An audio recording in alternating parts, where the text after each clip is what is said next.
Warning! The Stone Age Gamer podcast includes a lot of bad language. Cover your motherfucking ears.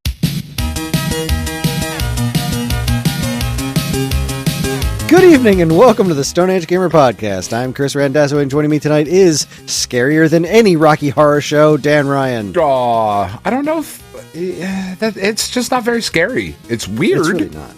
Yeah. But it's not scary.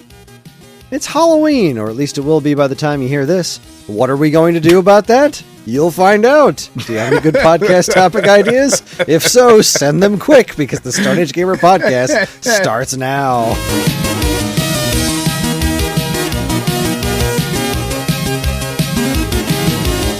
Hi, everyone. This is episode 590. It's the week of October 31st, 2025, and welcome. For anyone new here, this is the official podcast of StoneAgeGamer.com. Dan and I talk every week about what's happening in the world of video games from a retro gamer's perspective, as well as whatever the hell else is going on in our lives. Speaking of which, Dan, how's it going? Oh, boy. You know, it's going. So I'm currently trying to, and I can't do it. Pen comes down the other day, and she's like, Dad, when do you get paid? And I was like, Friday. Why? And she was like, I found this really awesome Halloween vest, and I want it. I was like, okay, how much is it? And she was like, it's only $7. And I went, what could you possibly be fucking looking at? And she sent me the link, and if you can imagine your maybe kindergarten teacher or your first grade teacher from the 80s wearing a Halloween fabric vest that they probably made themselves, that's got a barn on the front and a tree and some pumpkins coming out, and it says Pumpkin Patch Farms on it, and then it's got a different pattern on the back and a different pattern inside, and yeah, that's what my kid wants. And I was like, I mean, if it's still there on Friday, I guess I'll buy it for you. It's $7 with $1.29 shipping. That seems fair. And she was like, I mean, I can message the seller and ask him to hold it. And indeed they did, because I just clicked on the link to try and buy it, and it says reserved, 2 days left. I can't buy it. Pen has to buy it for herself with my card. Like, God damn it.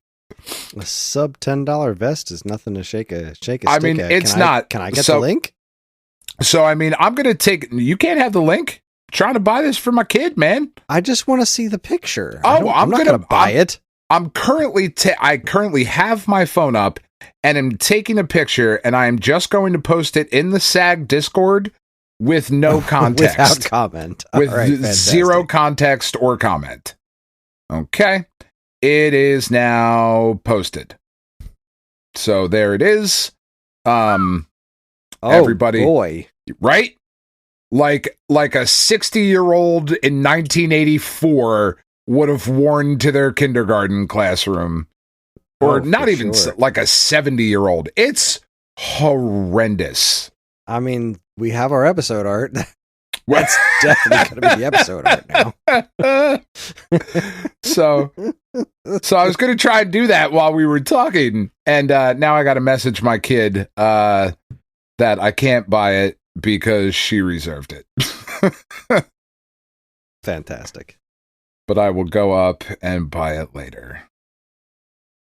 Yeah, so that's what I got going on. Halloween vests that will now make sense to everybody in the Discord a week later. That's just marvelous. I love everything about this. Yeah. It's been a week, Kris. As we were talking before we started, I've been angry, I've been annoyed, I've been very frustrated this week. Just the whole state of literally everything has just set me on edge. And yeah, it's it hasn't been great. The trying to set up food donations and food as we've talked about on the show, the neighborhood that I work in is a very poor neighborhood. It's a very impoverished neighborhood.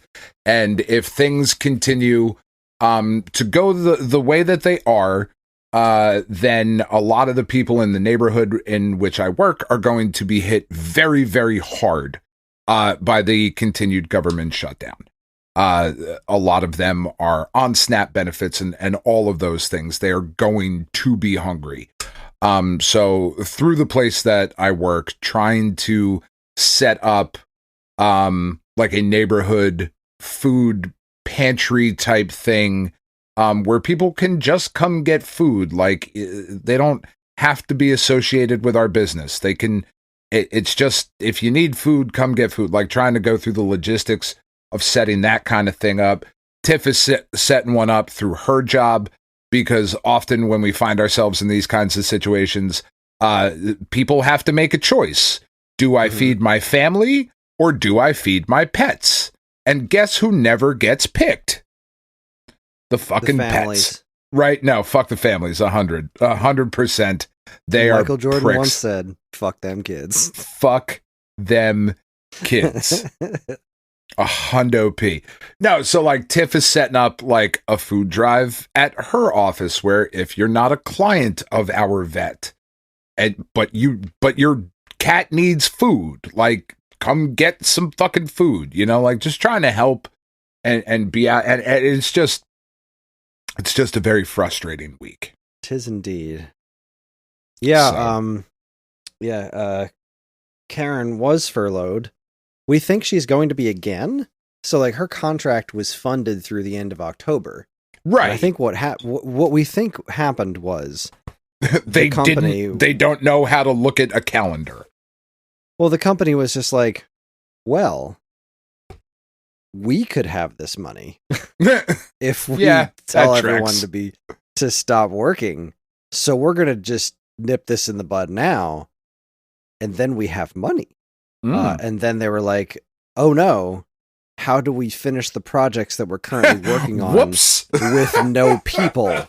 We should call everybody back. So they're probably going to have everybody back, finish their projects, and then everybody's going to be furloughed again, like end of next week. That's our guess, because where else would the money be coming from? Right. Wonderful. So, it is what it is, I suppose. Yeah. I guess we'll find out. We'll find out where life takes us in in a week or so. Because I don't see this ending anytime soon. There doesn't seem to be any motivation to end things. But that's a podcast for a different podcast. Certainly. I mean, we've got plenty of horrible stuff to talk about. Do we? Rhymes with Schmicrosoft. Yeah. Oh boy. In week old news. Yeah. Boy, some of my favorite headlines this week are just the unmitigated gall of that company right now, but we'll get there. They've been on one, as the as the kids say, or the people say. I don't know. Somebody says it. The purples. The purples. So let's see. We don't actually have a topic for tonight. We don't. We were gonna figure out a topic, and then my week's been pretty busy, and Dan's week's been pretty busy, and we just never figured out a topic. So I don't know. It's Halloween, so let's. I honestly have no idea. I know we had a very interesting conversation in the Discord that we're not going to dedicate much time to, because Dan and I both promised to give this our attention and give it a fair shake, and I believe the two of us did. We had a listener jump into the Discord about, I think we were talking about it last week or the week before, because that's how time works with this podcast. We recorded a week ahead of time. Here we go. Found it. Okay. All right. Richie Rich posted in the Discord. Oh, good. I can also post this here. Forgot the Discord existed. Dear Dan and Kris, on your latest podcast, you exposed your ignorance when it comes to the purpose of scalpers. What impressed me was the sincerity you showed when you requested someone educate you on the matter and alleviate you of that ignorance. And whereas I am not the one to do it, I am including a link to the man who can. And although it's titled for one type of scalper, the fundamental logic holds true for all types of scalpers. The link is an audio chapter from a book that could possibly cure even more of your ignorance, but I will leave the further learning to you. I wish you the best, Rich. To which I replied, I appreciate the attempt that was made at bridging this conversation. My interest in being given a legitimate reason is sincere. It remains sincere. However, the condescension was noted and unappreciated. Because I know, and look, we play characters on this show a little bit. At least I do. I certainly am not 100% actual me on the show. It's a little bit more whatever. But man, like, maybe we've been condescending before on the show. I know we've been condescending before on the show. But if you're going to approach a conversation, that's not the best way to start. It's not the best way to start. Right. It did, I wasn't immediately,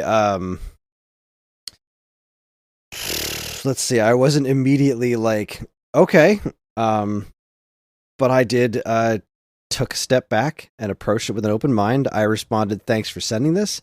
I'm always open to learning new perspectives. I will say that I'm about halfway through and I vehemently disagree with just about every point I've heard so far. I promise to give it a fair shake and we'll talk about it on the show this week. Richie Rich then got into it with several of the other people in the Discord. Yeah.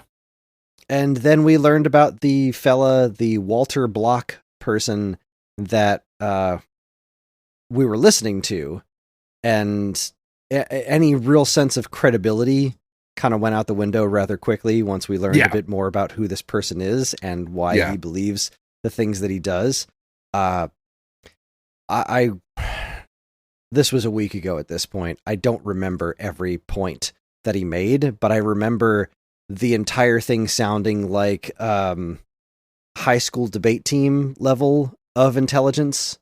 Well, the discussion started with a Webster's dictionary definition, which is about as childish a way to begin a debate or an educational diatribe, whatever he was trying to do in this chapter. And I understand he's a professor and all of those things, and he's got the little DR next to his name. And you know what? If I went back to school for a couple more years, I could also have the DR next to my name, because I have a couple masters at this point. I'm pretty smart. I don't play smart on the podcast, but I am. That doesn't make him an expert on this. This book that he wrote, Defending the Undefensible, is just, as was pointed out in the Discord, it is the 1976 equivalent of rage bait, of trolling. It's 100% what it was. This guy started as a philosophy student, me too, and then went on to get involved in economics. There was more discussion in the Discord, and there's a little bit of a breakdown later on in our chat, going back and forth about economics. And while I agree that I am not an economics professional, I'm also not a fucking moron. And the number one takeaway that I had from this particular chapter in the book was that, because it was talking about tickets to a baseball game, right? For $5. For $5, right? So tickets for a baseball game being $5. And during the regular season, that those tickets, the 20,000 people in the stadium buy those tickets for $5, and all of that is fine because that's what those tickets are worth, and yada, yada, yada, right? But for the important game, the number of people who want to go see that game are now 30,000 people instead of the regular 20,000 people. 10,000 more people want to go see that game, and now there are not enough seats available. So where the scalper provides a service is that they adjust the market value of the ticket to what it should be, because as he does rightfully point out in this chapter, if baseball stadiums and movie houses and, I mean, I was going to say concert venues, but no, that's wildly out of control now. But if the entire economy that we participate in operated as a free market, a la the stock market, right? Where the prices of things fluctuated perhaps by the minute, right? We would have a fucking nightmare society. And as he says in the chapter, if movie houses charged more money, I think he said for The Godfather was his example, because it's a better movie than something else that came out around that time, people would rightfully be pissed off. There is an expectation of the cost to entertainment entity ratio, right? If I'm going to the movies, I expect it to be this certain amount, no matter what movie is showing, whether the movie's great or the movie sucks. Then the argument was then made that the scalper provides the service of allowing the ticket to be sold for a higher value, because that is what the fair market price of that thing is. Which to that response, or to that line of thinking, my response is, fuck off. Not only rich people get to enjoy things. Yeah, my biggest complaint with that entire situation while I was listening to it is that it's his view is basically just pure capitalism. Kindness, morality, a sense of community, what's good for people involved has zero bearing on any of it. Right. So, as far as I'm concerned, the entire argument is intrinsically wrong, because pure capitalism is, in my opinion, intrinsically wrong. So, determining the value, rich people have servants that can go and do these things for them. Yeah. So, therefore, scalpers are providing a no. The scalpers bought the thing so that they could make money off of something else. Like, they provided no value in the creation of that thing. They are inserting themselves as a middleman to make money off of a thing by creating scarcity. That's the entire purpose of it. It's how can I make more money that without actually adding anything to society. Any argument about them making things more fair because people can't take off work to go wait in line for something, you're not taking into consideration, well, maybe those people wanted it more, and also life's not fair. Yeah, it sucks that this person might not be able to go to a concert because they weren't able to take off work that day to go wait in line to get tickets to see that concert. But you know what? That's fucking life. That's life. Not that is unfortunate, but it is a part of life, and the people that can do that from time to time, they have that special experience of waiting in line to do that. But the person who then bought the ticket from the scalper, they spent more money than it was worth, and the only reason they were able to do that is because they had more money in the first place. So, like, poor people are not able to pay scalper prices. Look at the PlayStation 5. What did scalpers add to the PlayStation 5? Literally nothing. Absolutely nothing. Nothing of value. All it was the PlayStation 5 is more expensive. The people who want it to play it, most of them were unable to get it for ages, because so many of those systems were bought up for the sole purpose of a person that has no interest in playing it, buying it, and then making money off of it, off of somebody that has a whole lot of interest in playing it or wants it as a status symbol. Like, all that is negativity. Mm-hmm. There is no thought for the actual enjoyment of the product. The purpose of the product is now being completely ignored in favor of pure greed. Capitalist greed. That's the entire argument that this person made, was all based on pure, unadulterated greed. And it has no value. None of the points that this guy made that I listened to, not a single one, were so just disgusting to me. And like, okay, it doesn't necessarily, I don't know why morality shouldn't factor into any of this. I don't know why anyone would look at the scalping of Pokemon cards are impossible to buy right now. Kids used to just 2 years ago. Kids used to be able to You go to just go ShopRite buy and Pokemon cards. buy a pack of Pokemon cards for $4 or $5. You can't do that anymore. Kids, right? The intended audience, the purpose of these cards, the intended audience of the art of the everything, right? It's all capitalist. It's there to make money, but it's also there to have this sense of community so that kids can get the cards and collect them and trade them and play the game. That is the intended purpose.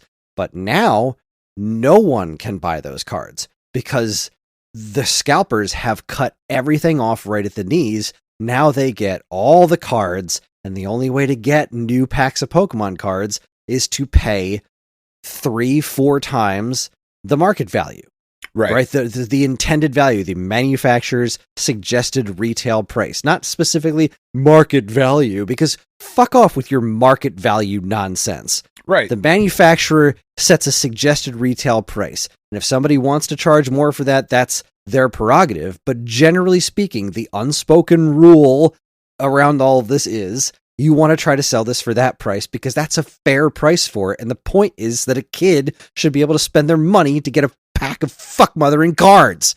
But now they can't do that. If I want the new set of Pokemon cards and I go to a card shop, they had to pay scalper prices just to get the cards in the first place. So now a $4 pack of cards has become a $15 pack of cards. That sentence alone is enough to make me want to vomit my insides out. A pack of cards for $15. That's insane. But that is what scalpers have done to this market.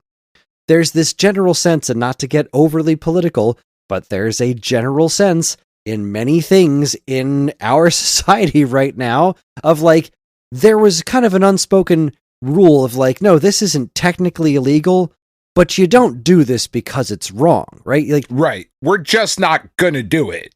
Yeah, like something being illegal shouldn't be the only reason not to do something. Right. And anybody who lives their lives based entirely on, like, it seems like this fella who did this podcasty thing that we listened to, that seems to be his way of thinking. Well, if it's not illegal, then it's not wrong. Legality is the only reason not to do something. We don't do bad things for the only reason to not do bad things is to avoid punishment. Otherwise, do all the bad things you want, because if you're not going to get punished for it, then why not do all the bad things? Because they're bad things, because they have a negative effect on society, because they hurt people, because they make things worse, because there's a better way to live your life than have your guiding principle be, fuck you, I got mine.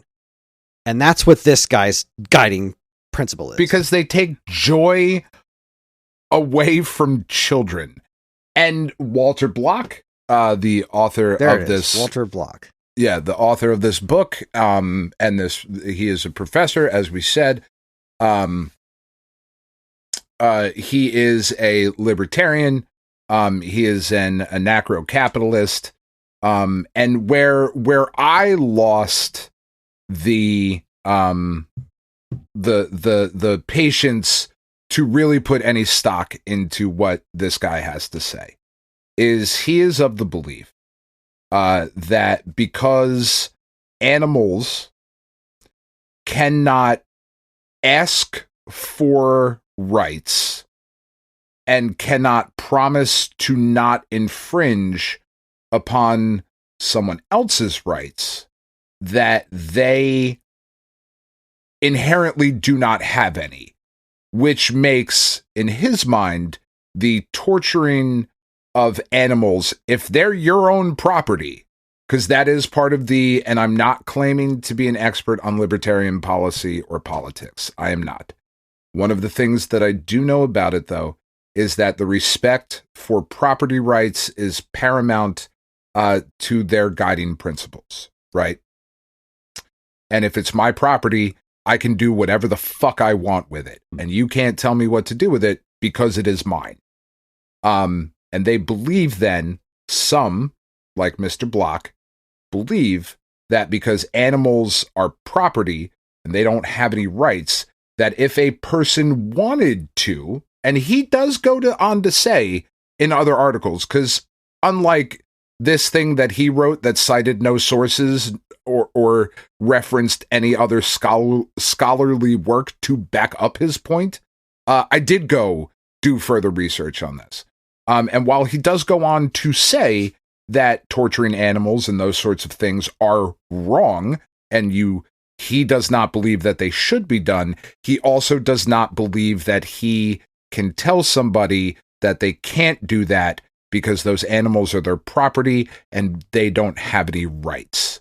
And when that is if that's your baseline for where you're coming to make an argument about things in society, I believe that you are arguing in bad faith at that point. I do not believe you and I are having the same conversation any longer. And this was not a mic drop moment. If it was meant to be, this was a just childish excuse by someone who, if you are a professor and you have a doctorate and you are all of these things that Mr. Block is, I feel like you should have made a better argument, I think, is the diplomatic way that I will respond to that. I appreciate the effort. I do, in fact, appreciate the effort. I appreciate the knowledge and the insight that I have gained into Mr. Block and some of his followers. I learned things from this exercise. And as far as I'm concerned, honestly, truly, if I have learned something, it has not entirely been in vain. However, this isn't it. This wasn't it. Right. Scalpers provide nothing of value. Nothing. Yeah. This did not change my mind in the least. I did my best to go in open-minded. I listened to the whole dang thing. I didn't do any further research. I did. I listened to him talk. I downloaded additional podcasts. I listened to words come out of his mouth. I read more because that's what I do, right? I'm not going to be someone that is, because I understand the argument that against what I just said, right? Because the argument against what I just said is that the conversation was about scalpers, and you're talking about what he believes to be property rights vis-a-vis animals and their rights, and those two things have nothing to do with each other. I understand that is an argument that then could be made against me, because, yeah, I'll grant you that they have nothing to do with one another, and we're talking about one thing, and I am bringing something else into it. What I'm saying is that from a moral standpoint, if that is where you are, we're not going to agree on anything. You know, and I'm saying that I listened to what this person put, what Richie Rich put in front of me. I listened to the whole 15, 20 minutes or half hour, however long it was. I disagreed with all of it. And I, regardless of the other things that this guy believes in, what he said during that stuff sounded just dumb. And it was all based on selfishness. And it didn't incorporate even a fathom of goodness. And therefore, to me, it has no value. So I still strongly believe that scalpers provide no real value, because all they're doing is taking somebody else's work and charging more for it. That's what they're doing. And you can make economic implications all you want, but I believe that everything works better with fewer middlemen like that. There is definitely a purpose for middlemans, like Stone Age Gamer is largely a middleman. There is a huge purpose to that. We provide convenience. We provide a one place to get various things that you might not know about. We find products from all sorts of different places, and we put them in a centralized location, and we handle returns and all that business. Like, there is we provide a service not just to the customer, but also to the manufacturer as well, who is not interested in marketing and selling and refunding and shipping and all of those things with their product. They want to make the thing and get rid of them. There is a service that is provided that is beneficial to both customer and client, right? Yeah. And on top of that, when we get the next shipment of X in at Stone Age Gamer, the price is not going to change based on how many people want them. Yeah. And also, you are still able to get any things that we get this a lot of, like, oh, well, I could buy this same exact thing directly from the manufacturer for less. So why the fuck should I buy it from you? You fucking cheap asses trying to sell us your marked up bullshit. Get the fuck out of here. And I'm not really paraphrasing. We get that shit all the time. I know, yeah. Like, just the most rancid, like, people think we are the parasites of the parasites because we don't sell everything at cost. And we have employees. Yeah. It costs money to run a business. Yes, it is more expensive to buy things from us than it is to buy them direct from the manufacturer. But not much, and we provide different service. You can buy that thing and 4 other things from us that you can't buy directly from the manufacturer. And then you would be paying 4 different shipping fees if you wanted those 4 different things from those 4 different manufacturers. So maybe in the long run, it actually is cheaper to get stuff from us. I don't know. It depends on your situation, but we're never in a position to be like, no, don't buy it directly from them. Buy it from us instead. We're not here to try to put the people we buy these products from out of business. That's dumb. They sell the products to you. Exactly. We're not here to hurt anyone else. We're not trying to get over on anybody. There's nothing sinister about it. It's the same thing as freaking Target. You know, if you want to just shop directly from the Bisco, live the dream. Right. Well, and the other issue around that as well is that because we sell, and I'm going to keep saying we because I got paid today. So next week it'll be back to you, but today it's we. Because we sell 8-bit do products, it doesn't mean that we got all the 8-bit do products and you can't get them from anywhere else. Exactly. You are not being forced to buy them from us. You could go at a higher Amazon. Price of whatever the fuck we want to charge. Yeah, that is not what is happening. That's not scalping. Scalping is creating the scarcity. Scalping is like, I have this thing. There's X number of these things, so I'm going to buy all of them. And now nobody can have them but me. So if you want them, you gotta pay whatever price I want to get for them. And I'm going to jack as much out of this as I possibly can because I want money. I don't want people to have the product to enjoy the product. I had nothing to do with the product's creation. Therefore, I have zero pride in the product. The product is just there. Its only point in existing is to make me money with as little work as possible. Right. Which was also an argument that Mr. Block made, is that scalping is a good opportunity for lower income people to be able to what other business, I think is how he put it, could they start with such low overhead and such low investment? Which is, I mean, if you honestly can't read between the lines in what he is saying, I would argue that you have not paid attention to enough history, would be my argument, and you should perhaps look at some other things.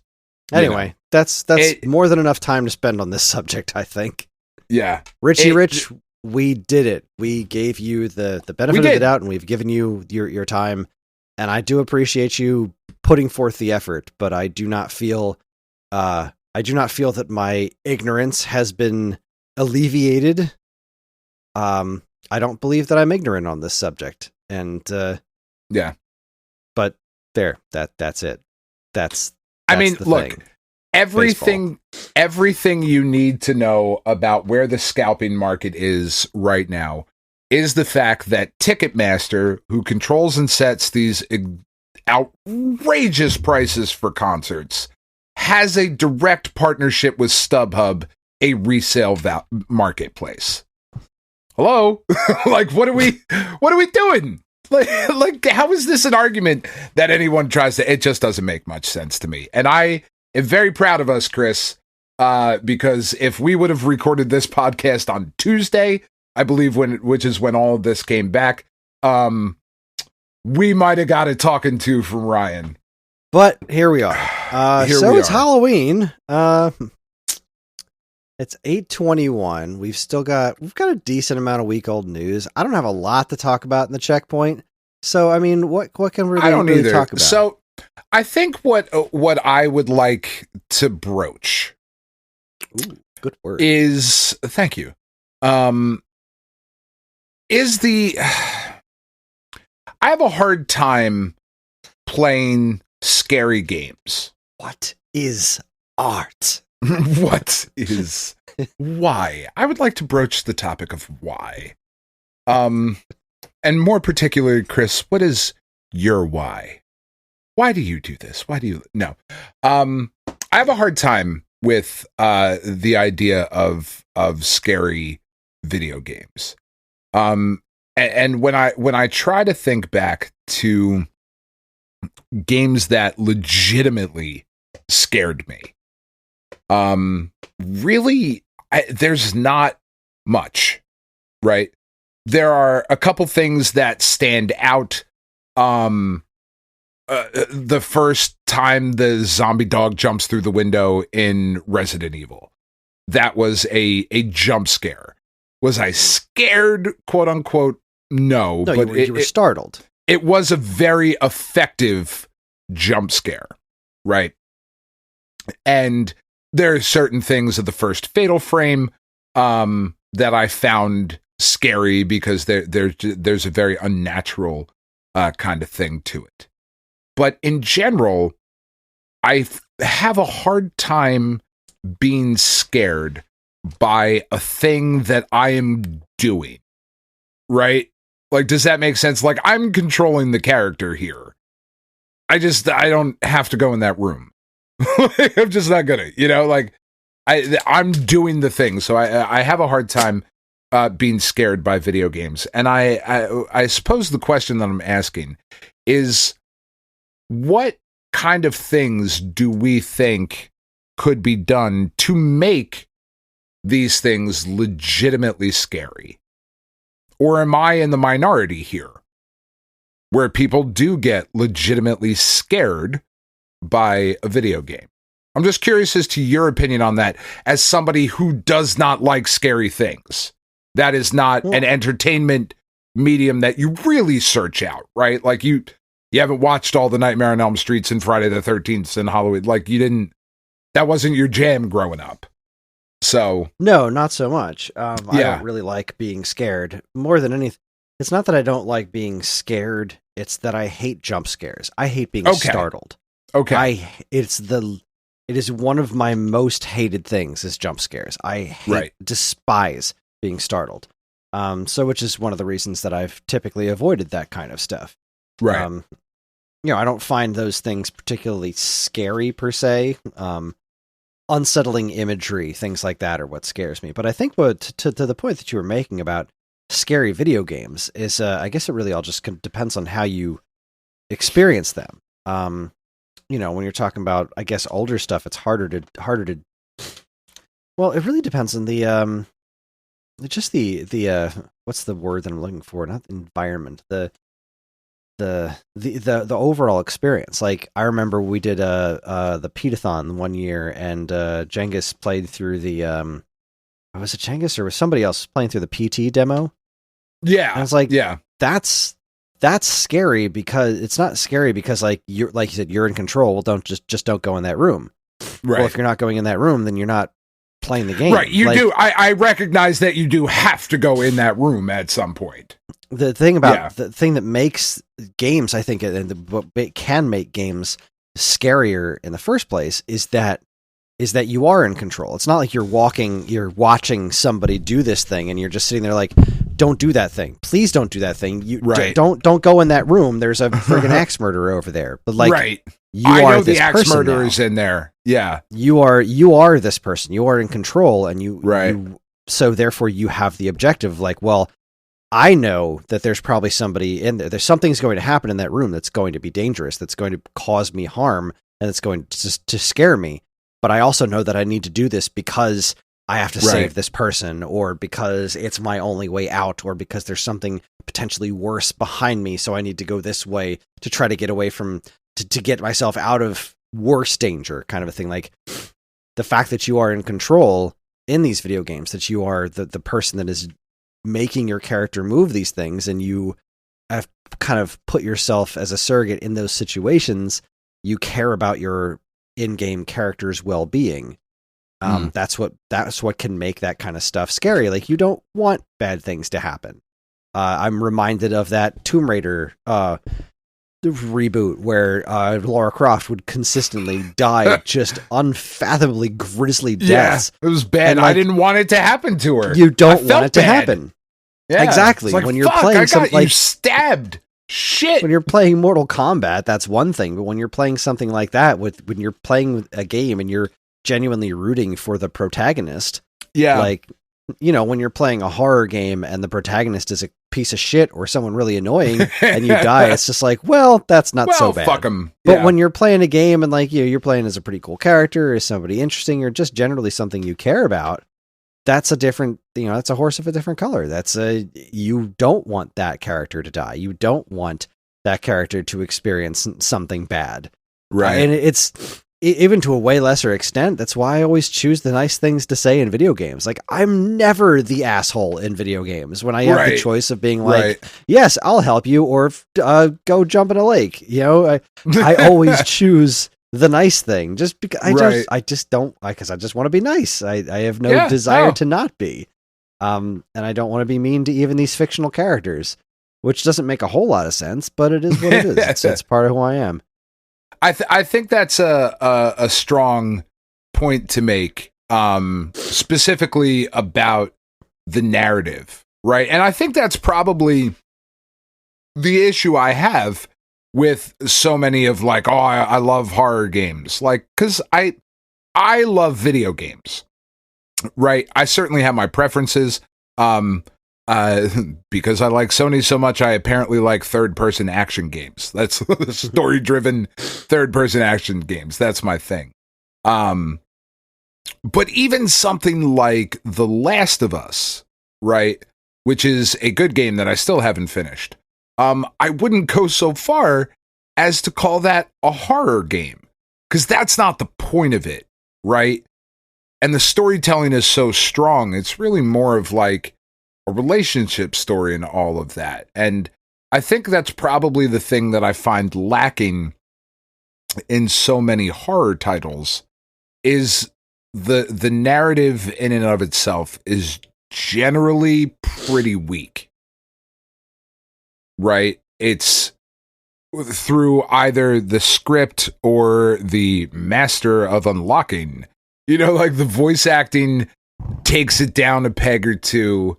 I think in order to be really scared, there has to be a stronger narrative than you find in most horror games. And I think, unfortunately, most horror titles become an exercise in gross.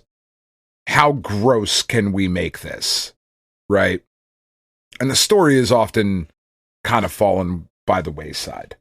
Although maybe I'm wrong. Right? I think of the ones like that I've enjoyed. Things like Silent Hill 2. Very, very strong on story. The Resident Evil games, even though I make fun of although I don't consider them horror games. No, I'm not even going to put that in there. The Fatal Frame, right? The Fatal Frame games have a very, in my opinion, strong story. Little Nightmares, I think, has a very strong, very compelling story to be a part of. But then I look at, like, some of the other, bigger, and they just seem to be gross, which is fine if that's what you're into. Okay. Like Splatterhouse. I'm not playing that for the story, is all I'm saying. Like, the story is not the focus there. That's an action game that happens to be gross. Like, I'm punching maggots and worms and crazy zombie dudes are puking up green fucking bile and whatever, you know. I suppose I suppose the game that I think is probably effectively scary without a strong story is probably like Doom 3, just because it's so fucking dark. It's so hard to see that like that game was kind of scary, but that was startling. Yeah. And like, honestly, if we're like thinking about it, being honest, the game that probably scared me more than anything was Alien Isolation. That is one of the more effective ones that doesn't have a big, heavy story, because the relative underpowered nature of the character versus the xenomorph means that there's just nothing you're just kind of fucked if you get spotted, right? Like you're just kind of done. Which was the same trick that they tried to pull in like Clock Tower, but like that game's on the PS1. It just looks silly. Just like look at those big polygonal scissors. You goofy scissorman. What's wrong with you? Yeah, I don't know. This is like, look, guys, we've been doing this for almost 11 years at this point. 12 years? I don't fucking know. We're out of shit for Halloween. There's not enough good scary games to talk about. Well, one of my worst fears just came true. What's that? I realized So I was sitting here listening to you talk, and as I'm listening, I'm just kind of like, I'm next to my Nintendo Power Collection, and I grabbed an old issue. I grabbed issue 18 of Nintendo Power, and I'm flipping through, and towards the end of it, there's, on page 89, there's a little sidebar in Pack Watch that says Super Famicom. Not Famicom. Oh, Famicom. shit. And they're 2 screenshots of Super Mario World. And I'm like, oh, wait a second. Because I did my research to the best of... I forgot to put these in the video. Well, I just pulled up my part 4, and I'm not listening to it currently because I'm talking to you, but I'm looking at it, and what I remember is that this was Nintendo's first... I remember saying something to the effect of this issue 20, with Mega Man 3 on the cover, was their first unveiling of the Super Nintendo, the Super Famicom showcase, where they showed this, the first place I ever saw it, which was screenshots of Super Mario Brothers 4, Super Mario World, F-Zero, and Pilot Wings. Mm-hmm. But here are 2 screenshots from 2 issues before. So I am factually incorrect. You fucking bastard. Mario Brothers Retrospective Part 4, that Nintendo did not show off screenshots or anything before that. This was 2 issues prior, which is so weird to me. I don't remember that at all. And they misspelled Famicom in friggin' Nintendo Power. Super Famicom. I feel like you're allowed to ignore it then. If they fucked it up, so you're allowed to as well. Yeah, I just hate that it's... I mean, look, I've got a chance to fix this whenever I do and you will. The long form one where I put them all together. But still, I just hate knowing that I said something wrong, that I said something factually inaccurate. No matter how much I research these things, it's really difficult to go through everything. Like, this is a tiny little sidebar at the end of page 89 of this Nintendo Power issue. It's just this tiny little sidebar. And the next issue was the 4-player strategy guide. So, like, there wasn't an actual proper issue of the magazine after that. Volume 19 is the 4-player extra strategy guide issue, back when the strategy guides were numbered issues from Nintendo Power. So, like, what was on this page was because this page is actually pretty friggin' famous, which is hilarious to me. This page is actually famous because this is the page where Nintendo Power previewed Earthbound, the NES version of Earthbound, as released in Japan as Mother. That's what this page is known for. But right next to it's Earthbound for NES, SimCity for NES, Star Tropics, and then 2 screenshots of Super Mario World. And like SimCity, the unreleased SimCity and Earthbound, or that's why this page is famous now. Right. But there's Super Mario World right there. As far as I know, this is the first time that they showed this off. So I'm gonna have to I'm gonna have to do something about that, which it just infuriates me. I spend so much time on these freaking videos, and I feel like we should just end the podcast now on that revelation. That's it, and that's not just for tonight. Like forever. That's the end of Stone Age Gamer. It's done. The whole business. However, join us next week for Stone Age Gamer Volume 2, Episode 1. Season 2. That's right, Season 2, baby. We're jumping back in. Oh, shit. Yeah. Double Dragon 3. The celebrity profile was Kadeem Hardison from A Different World. Yeah.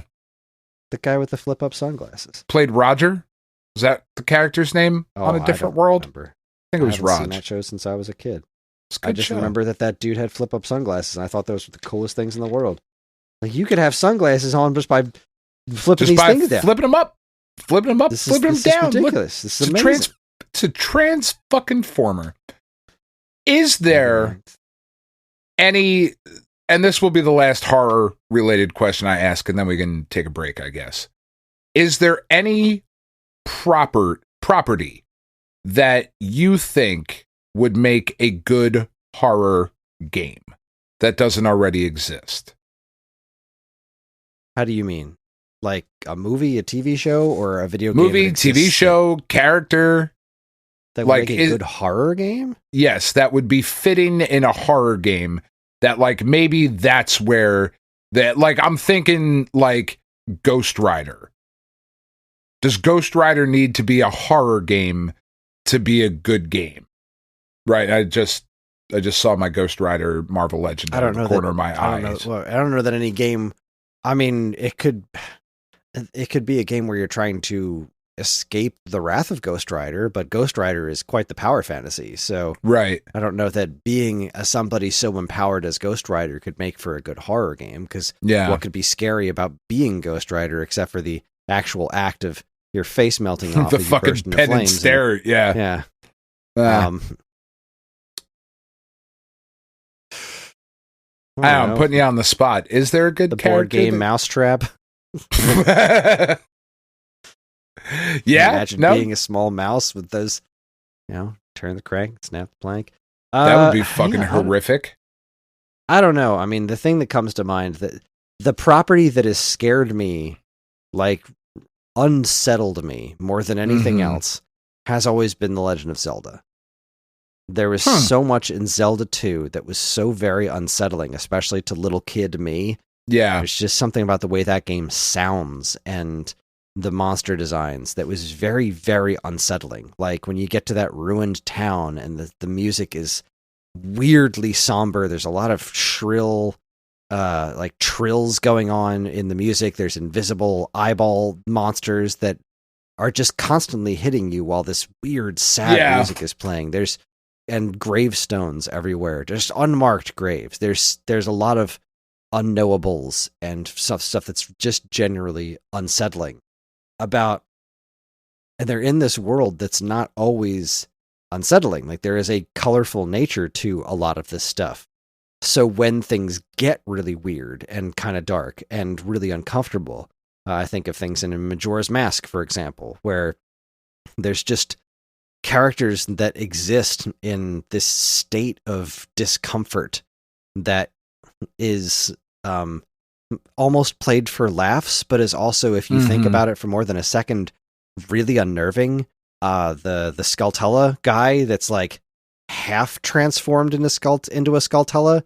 Yeah. The pure body horror of that in Ocarina of Time, of like, or the guy that's like part Gibdo, I think that was in Majora's Mask. There he's like turned into one, but he's not quite there yet. The kid's trying to like, no, that's my dad, or something to that effect. Like Zelda is so capable of, because on the surface it's these bright, lush fields and bright colors and stuff, but it's capable of like this really unsettling darkness just underneath the surface, and not like, big scary Ganondorf kind of things. I mean, like just real horror and real sadness. Like that's my definition of horror, is the kind of stuff that just makes you feel powerless and makes you feel uncomfortable, of like, that's a really horrid thing that happened to this person. That's really, really unfortunate. Like, you know, you go into that, the what's it, the guy who's playing the Song of Storms, who lives in the windmill or whatever, and like,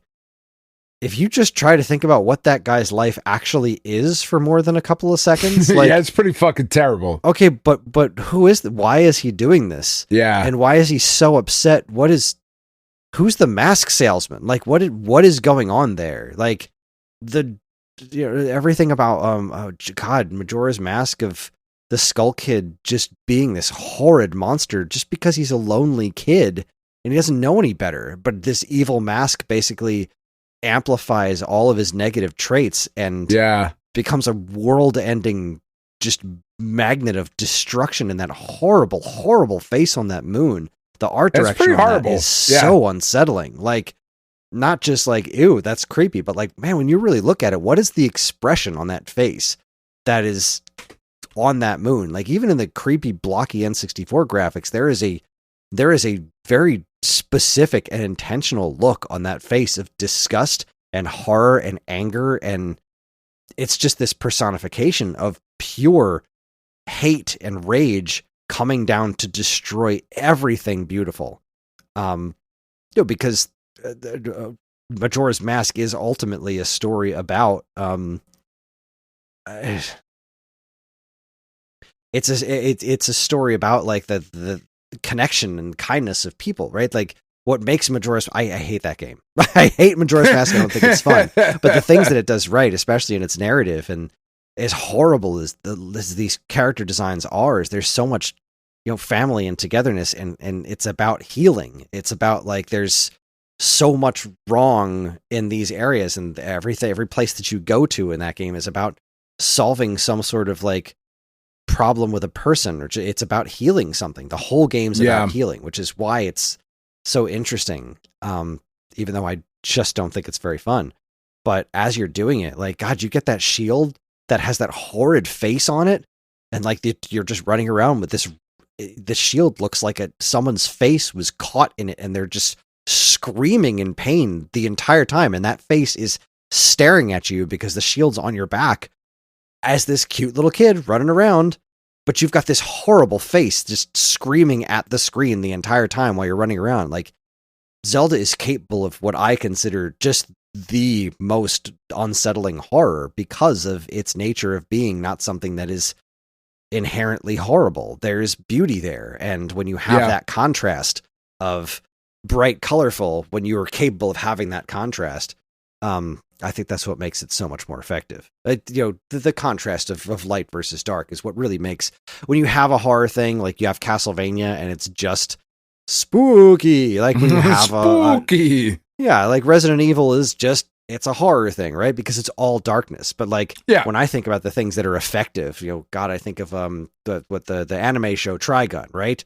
First half of that show is just him being a goofball, and you just think to yourself, is there something else going on behind there? And then there's this one episode where it just like 90-degree turns, like shit just got real, and now all of the comedy that happened before it was what made that so effective, right? Because you've experienced how good things can be, so when things go poorly, now you have the contrast. And I think that when horror just focuses on the dark, it has never really been all that effective to me, other than the gross out factor, because like, it doesn't really make me feel things or feel bad for things or make me want to root for or against anything in particular, because there isn't that contrast there. I feel like I'm rambling at this point, but no, have I made a point? You have. Okay, we got there. We got there. Good. Yeah. There's your fucking Halloween topic, you pricks. You asked for it. I mean, you didn't, but you expected it. Because you demanded it. That's right. Because you demanded it. Well, before we take a break, I will also just say that we had a pretty nice conversation in the Discord earlier today. Sorry, I was putting the magazine back. How dare you? The magazine that made me so angry. We had a great conversation in the Discord about fitness, and just general health, and I don't want anybody to ever think that I'm evangelizing going to the gym or anything to that effect. I do, and I'm pretty sick of it. I'm not going to lie. Yeah. It's fucking awful. The whole point, and obviously if you've been listening to the show long enough, you might even remember how it started. Like, the whole point was, I just want to do better. And it started with like, well, I can do 3 push-ups, so I'm going to do 3 push-ups today. That's right. And then once 3 push-ups became easy, I moved it up to 4, right? That's when that's how it started. And the whole point was to just kind of take it as slow as I needed to make it just become a part of my life. And that's where I got, but it's different for everybody. I am extraordinarily lucky with my situation, that I can walk to the gym, that there's almost nobody else in it, that I have a friend who's there with me, that we encourage each other. She's in a weight loss competition with her husband right now, which I think is hysterical because both of them are in better shape than I am. But you know, I'm rooting for her. Yeah.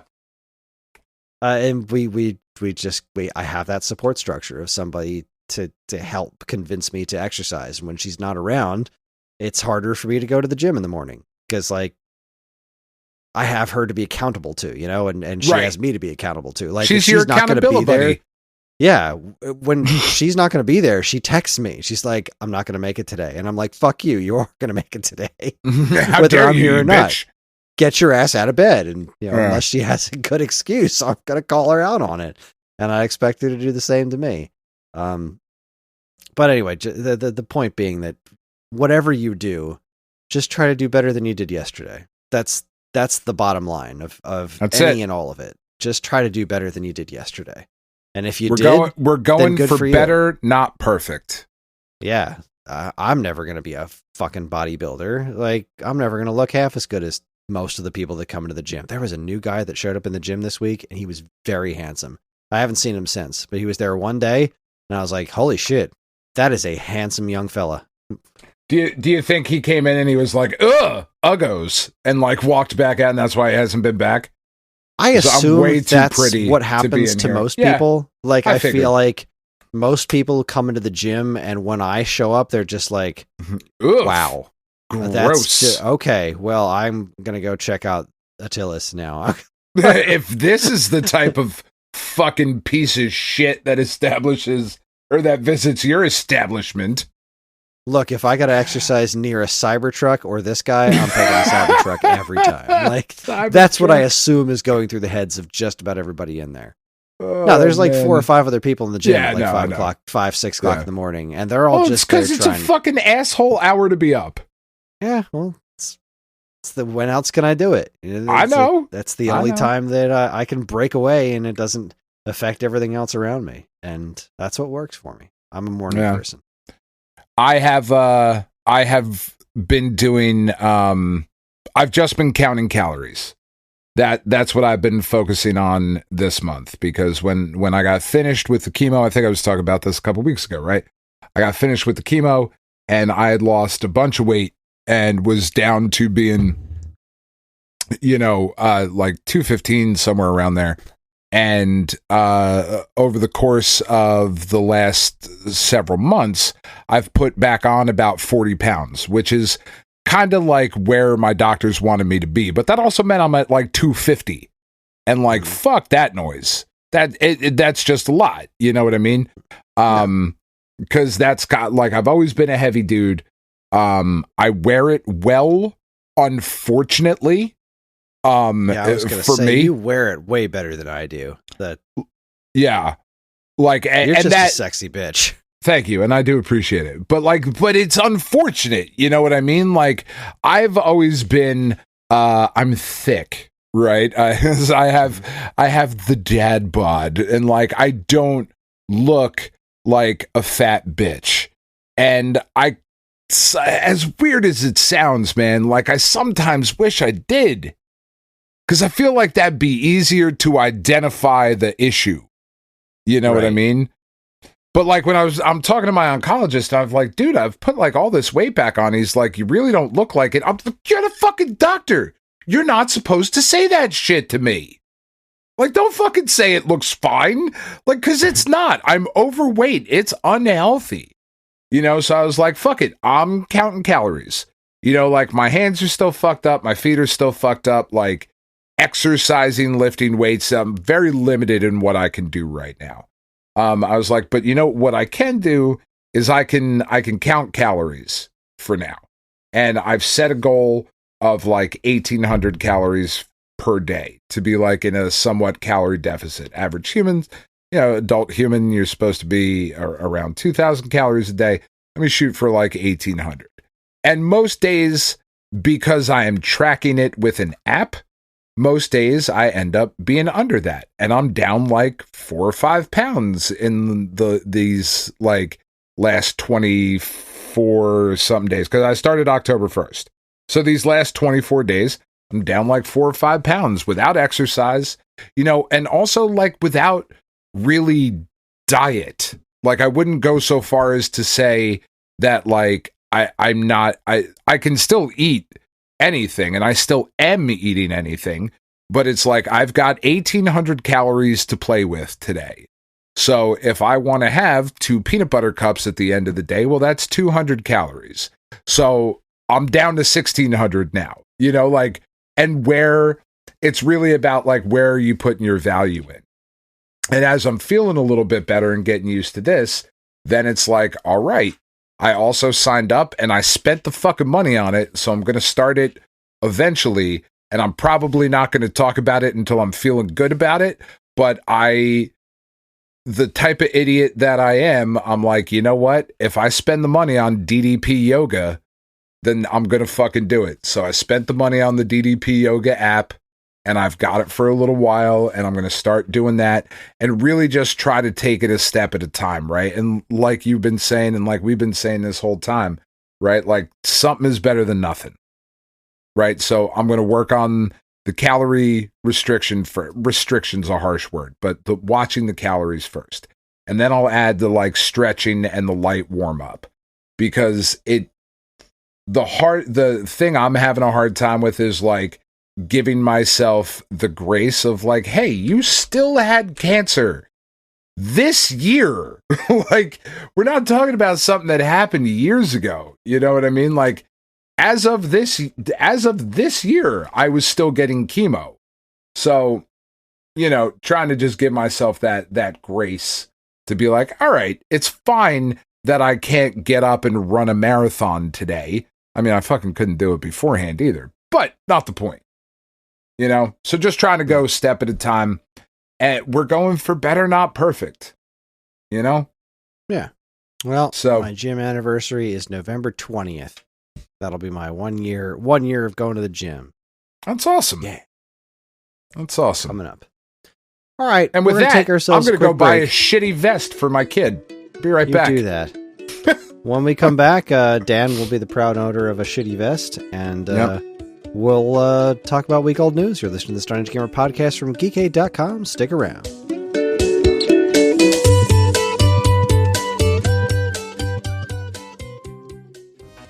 Hi, everyone. Kris here. Just wanted to send a blanket apology for a couple of things. Thing number one, we don't have any commercials this week. Dan didn't write any. I didn't write any. We didn't come up with any on the spot, so sorry I won't be doing any ridiculous voices this week, and neither will Dan. That's just the way that it is, the way the cookie crumbles. Second apology, I edited the show last week, and there were some sound effects and unnecessary music towards the beginning of the episode. They were things that there were channels I thought were muted, and they were not. And that just kind of slipped right on by me because, I don't know, lazy, I guess. That's all I got. Sorry for the lack of commercials this week. We'll try and get our act together next week. And thank you for listening. Now back to the show.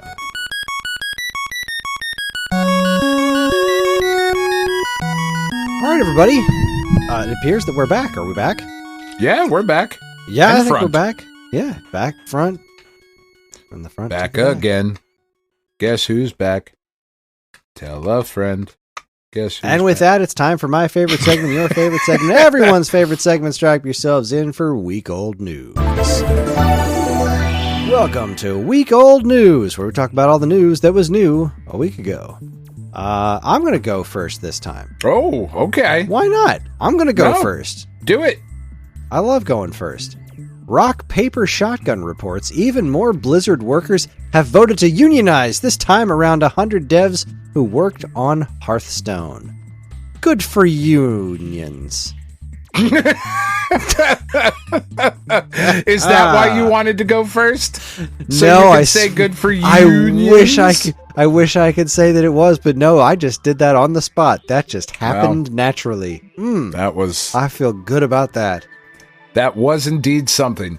Now, I mean, this is great, right? Like, more unions, this is man. What you want, yeah. Absolutely more unions. Keep this 100%. shit up, because that's the only way we fight unfettered greed and capitalism. Yes. Boom. Suck it, Trebek. Time Extension reports that DOSBox Pure unleashed as a free standalone app available outside of RetroArch.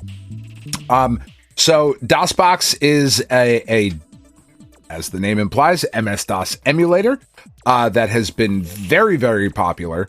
It was developed originally in 2020 and has given you like all of the functionality that you would expect from a modern emulator for DOS games, which is really cool. There's a lot of really interesting old DOS stuff from back in the day.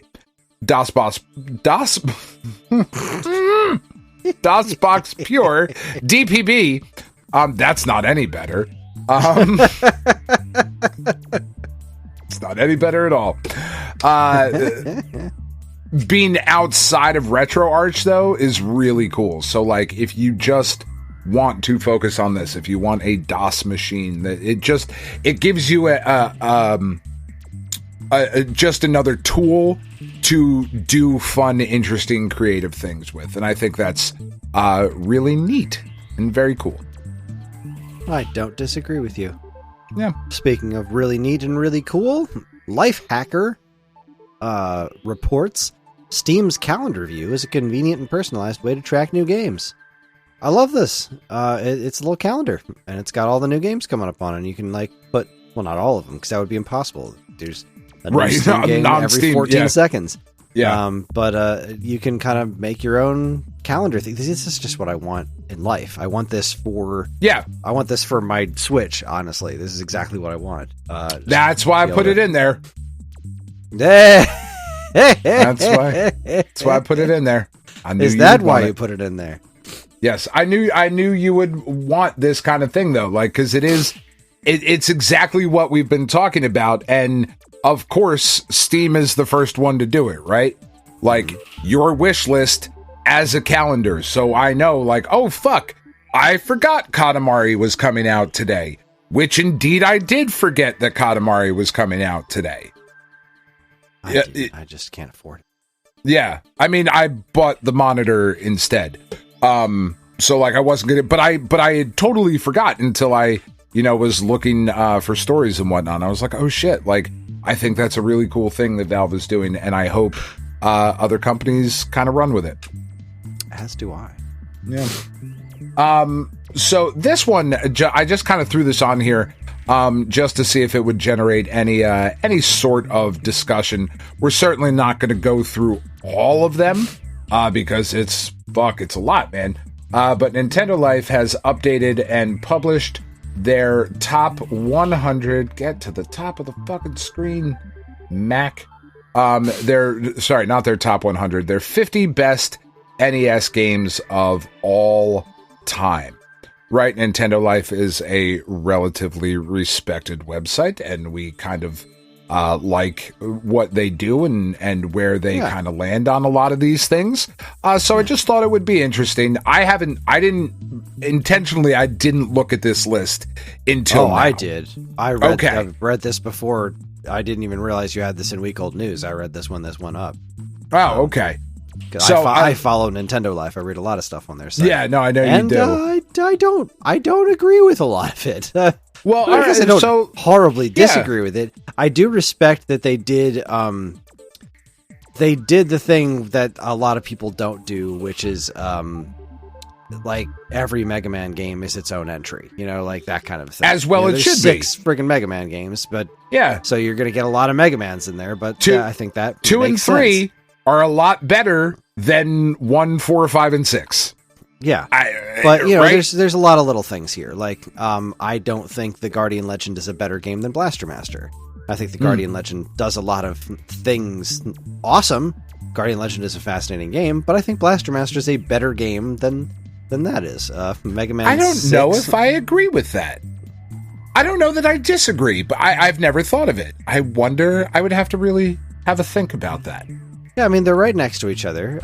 They're similar in certain respects, but I think Blaster Master is the better game. I think Mega Man 6 is... I think I like 6 better than 5 in the Mega Man pantheon. Yeah, 6, I think I agree with that. I don't think they're giving 6 the credit it deserves for the the alternate exits that it has. Whereas 5 doesn't have that. And they've got Zoda's Revenge higher than Star Tropics. Wait, no, I'm reading this backwards. Nope, I'm not. Yeah, they've got Zoda's Revenge all the way up at 30 and Star Tropics down at 38. And I would disagree with that. Yeah. I would honestly swap those two. I think Star Tropics 1 is overall, like, I get mechanically things about Zoda's Revenge work better than the original Star Tropics, like, you know, the ability to walk diagonally, but there's something about the grid controls in Star Tropics that help give it a bit of its personality, and its personality is really what sets Star Tropics apart in the first place. Star Tropics is a goofy ass game, and I think the first one has a bit more of its personality on its sleeve than the second one does. The second one's fantastic. I don't want anyone to think that I'm like poo-pooing Zoda's Revenge. It's a wonderful game and a very worthy sequel, but I do like the first one a bit better. We're still talking about its place within the top 50 of over 600 North American releases, so that's pretty fucking good. Overall, yeah, I mean, we've got DuckTales pretty 2, fucking good. DuckTales 2 at 25. Yeah, all right. DuckTales 1 is at 15. They do make, in my humble... Like, Mega Man 4 is all the way up at 18. Mega Man 4 is probably one of my least favorite Mega Man games. So I don't love that one being that high, but they also make the cardinal mistake of putting 2 above 3, which is just factually incorrect. Well, let's just drop real quick the top 10 for people that don't want to read, because that's why they're listening to this podcast. Also, I think Batman's way too high. Just saying. Batman's 11. Batman's a wonderful game. I don't think Batman's the 11th best NES game. I think Blaster Master's a better game than Batman, but... Ooh. We're gonna do this one day. One day we're gonna do this, but today is not that day. We're gonna give you Nintendo Life's top 10. At number 10, they've got Dragon Warrior 4. I do I've never played it. I have no opinion. I do love that for every game they put in parentheses NES on here. Like, yes, this is the top 50 NES games. Number 9, Castlevania 3, Draculia's Curse. Love that guy. Okay. Number 8, Kirby's Adventure. Hell yeah. Number 7, Contra. I mean, here Probotector. I feel like this may be controversial, maybe not. Number 6, the original Super Mario Brothers. Number 5, Punch Out featuring Mr. Dream. Number 4, Mega Man 3. Number 3, The Legend of Zelda. Number 2, and this I do agree with, Mega Man 2. And number 1, Super Mario Brothers 3. That is an interesting top 10. I don't agree. Yeah, but, I mean, it's I have some arguments. I do think Kirby's Adventure belongs in the top 10. Castlevania 3, Dracula's Curse. Is that a better game than the original Contra? I don't know. It's definitely a more complex game. There's a whole lot more game there than the original Contra. Super Mario Brothers being where it is, sure. I got no problems with that. I do think maybe Mario 2 deserves to be higher. Mario 2 is all the way down at number 22. which I don't think is giving that game its dues at all. I don't think so either. I definitely disagree. I think Tetris at 23 is way too low. I think Dr. Mario at 24 is way too low. Except Tetris is also number 14. They put in their Tetris by Tangen there. And having them separate 14 is silly, I think. Well, they are genuinely different games. Silly. Yeah. They are genuinely different games, but and I do prefer the NES one myself, just from a pure gameplay perspective. Tetris by Tangen has 2-player. The NES one does not. Right. But I do think the NES version belongs where it is. I don't know enough about the Dragon Warrior games, but they're pretty high up on this list. But like, Punch-Out, phenomenal game. I don't know that I put Punch-Out in the top 10 though. I definitely don't know that I put it in the top 5. And I love Punch-Out with all of my heart. I adore Punch-Out. It's one of the best games I've ever played, but like, I don't know that it makes top 5. I don't know that I think it's a better game than Super Mario Brothers. Maybe it is. I don't know. This requires a lot of thought. DuckTales it's at 15, list. I think, is criminally low. I respect the hell out of them for making this list. I definitely do. It's a very tough list to make. You're right, because there's also a lot of like personal thoughts in there. Like they're putting Ninja Turtles, the arcade game, up here at number 20, and I don't go back to play that game. I certainly don't go back to play Manhattan Project. They're solid games, but they were amazing at the time because that was your best option for playing beat 'em ups at home. But like, that doesn't necessarily make them intrinsically great games. Like, they're solid for what they are attempting to do, but beat 'em ups on NES just aren't as good as platformers on NES. And they just aren't. Yeah, to suggest they just aren't. To suggest that Turtles 2, the arcade game, is better than the original Ninja Gaiden, I just don't think that's accurate. Not for nothing, Little Samson not being in the top 50, I think, is crazy. Yeah, that's kind of odd. That is a very good game. It's a very good game. Like, it is not worth the money that people ask for it. That is due only to its rarity and all of that shit. It is a very good game. Here. Yeah. It is a very, very good game. And to not make the top 50 over, like, Mega Man 5, it's a weird list, but I respect, like you said, I respect the hell out of them for doing it. Yeah. I mean, Duck Hunt at number 41. Yeah. Look, it's iconic, but Duck Hunt's not much of a game. It's not. Yeah, it's not. There's really not much of a game there to play. Yeah. It's a little interesting list. Yeah. Weird. It's weird.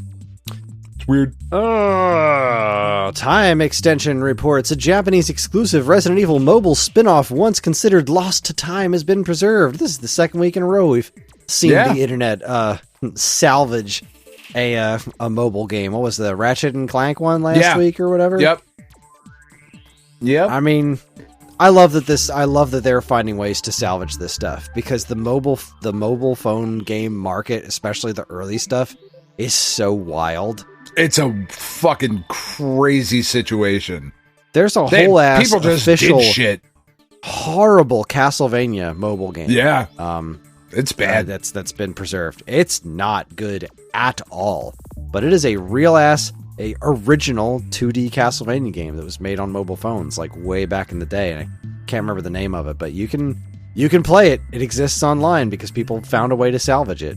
Konami ain't never going to re-release that. No. But no. And Resident Evil is such an iconic series, and what you really want to see, at least in my opinion with this kind of stuff, is that it's new enough to where we should not be talking about these games being lost to time already. Right. That's we shouldn't nuts. have lost media from the last 20 years. Yeah, that's crazy to me. And whether or not this is an important piece of gaming history, like all of that shit is obviously arguable and whatever. I'm just glad that we're not being so callous with the things that have recently been made. That makes me happy. You, sir, skipped over 8-Bit Do, or 8-Bit Do, announcing the NES 40 collection of peripherals. Now, the reason that I put this into week old news, one, if you were hoping to get the really, really cool looking Ultimate 2 Bluetooth 40th limited edition controller, you're too late. It's already sold out. But it was really cool looking. The dock was very reminiscent of the US Nintendo original front loader.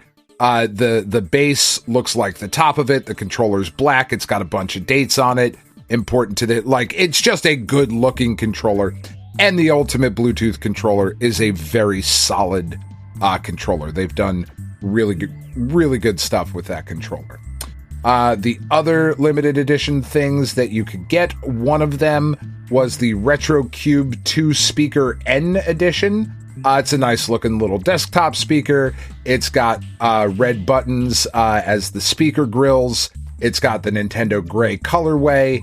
And then up on the top, it has a D-pad that I am going to assume, because I didn't actually look at it, and now that I'm thinking about it, I wonder if that controls the volume. It would seem like it should, right? It doesn't say that it does. So maybe it does, maybe it doesn't. I don't know. But it's a nice looking little retro speaker. The reason that I put this up here, and I need somebody who knows more about this shit, again, honestly, truly, I need somebody to explain this to me. The Retro 68 keyboard ships on in January of 2026. Doesn't actually have a date. I thought it did. It is a regular keyboard. It is not a 10 key.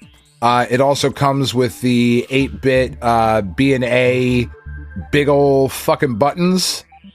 If which we have, I believe we still have them in stock on the Stone Age Gamer website.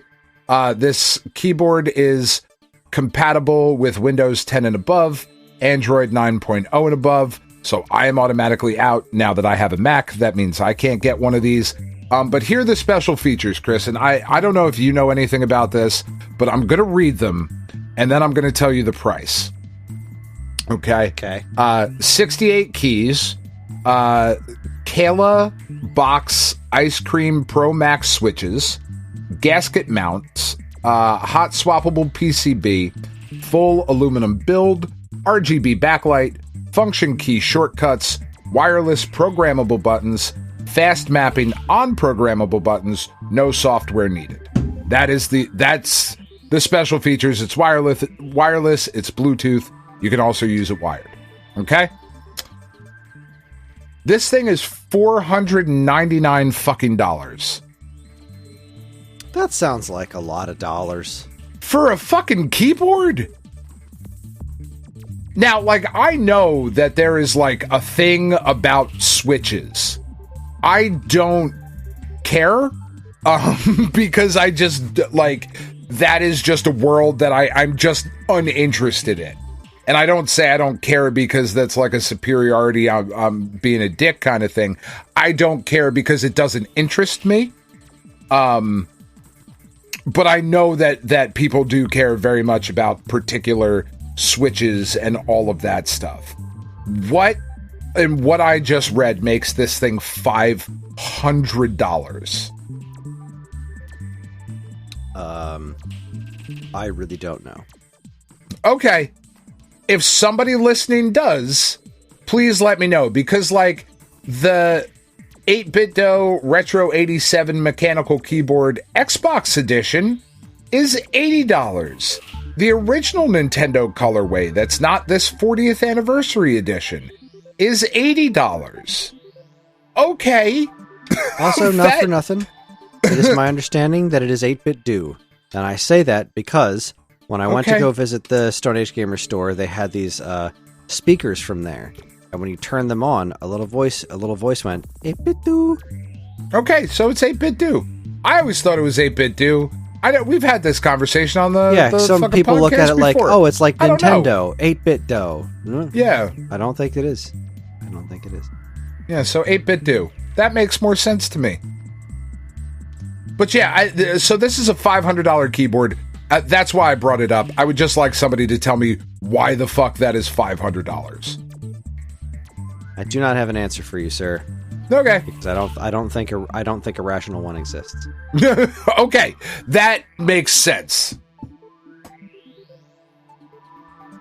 Anyways, Polygon reports Luigi's Mansion is coming to Nintendo Switch 2 for Halloween. Now all 3 Luigi's Mansion games are available on Switch. Well, technically Switch 2, because... might actually play it. I've never played Luigi's Mansion. I think I might like it. Yeah, it's lovely. I think I might enjoy it. Time. I've played 1 and 3. I've never played the second one, but I've played through 1 several times. Weird. 3 was great. Well, 2 was only on the DS, and I just didn't want to play it handheld. Sorry, 3DS, and I just didn't want to play it handheld. And then the HD version came out, and I never got it because I just didn't have the time and the money at the time. So I'm sure I'll play it eventually. But they're 1 and 3 are both genuinely great. Yeah, I very much enjoyed the first Luigi's Mansion. I played through it probably about 2-3 times since it came out, however many years ago. And Luigi's Mansion 3 was a blast, and I really enjoyed it. So, yeah, good stuff. Well, all right then. Just made me happy. In the complete opposite of that, a story that makes me just very sad in my pants. GameSpot reports that EA and the NFL extend the deal for more Madden games. EA and the NFL have announced an expanded multi-year exclusive agreement that will see EA continue to make new Madden games for the foreseeable future. EA is claiming this to be somehow exclusivity wasn't enough. This is now the most comprehensive partnership that we have ever had. The deal covers simulation, that is specifically called out in the article, simulation NFL games, as well as new content and experiences for EA's college football series, along with new large-scale interactive experiences for football fans. The aim here is to give players the ability to play, watch, create, and connect. So what that says to me is that they're going to try to figure out how to get gambling into this. That's what I read. More into this. But like FanDuel, like sponsored fucking gambling. Let's get it 100% in there. Also, the NFL, stop with this exclusivity bullshit. Football games used to be interesting because anybody could make them. And then Electronic Arts was like, that was the beginning of the end. That was the move, as far as I'm concerned. That was the move that started us down this whole path of ruining the games industry. It was what we were talking about before. Yeah. It was what we were talking about before, about there's certain unspoken rules, right? It's not illegal, but you just don't do this. And they were like, fuck the norms. We're going to buy football. The concept of football. Nobody else can do this anymore because we got beat at our own game. But what they don't have is all the money that we have. So if we can't win on our laurels, if we can't win on making a better game, then we'll be the only game in town, fuckers. And it's been decades.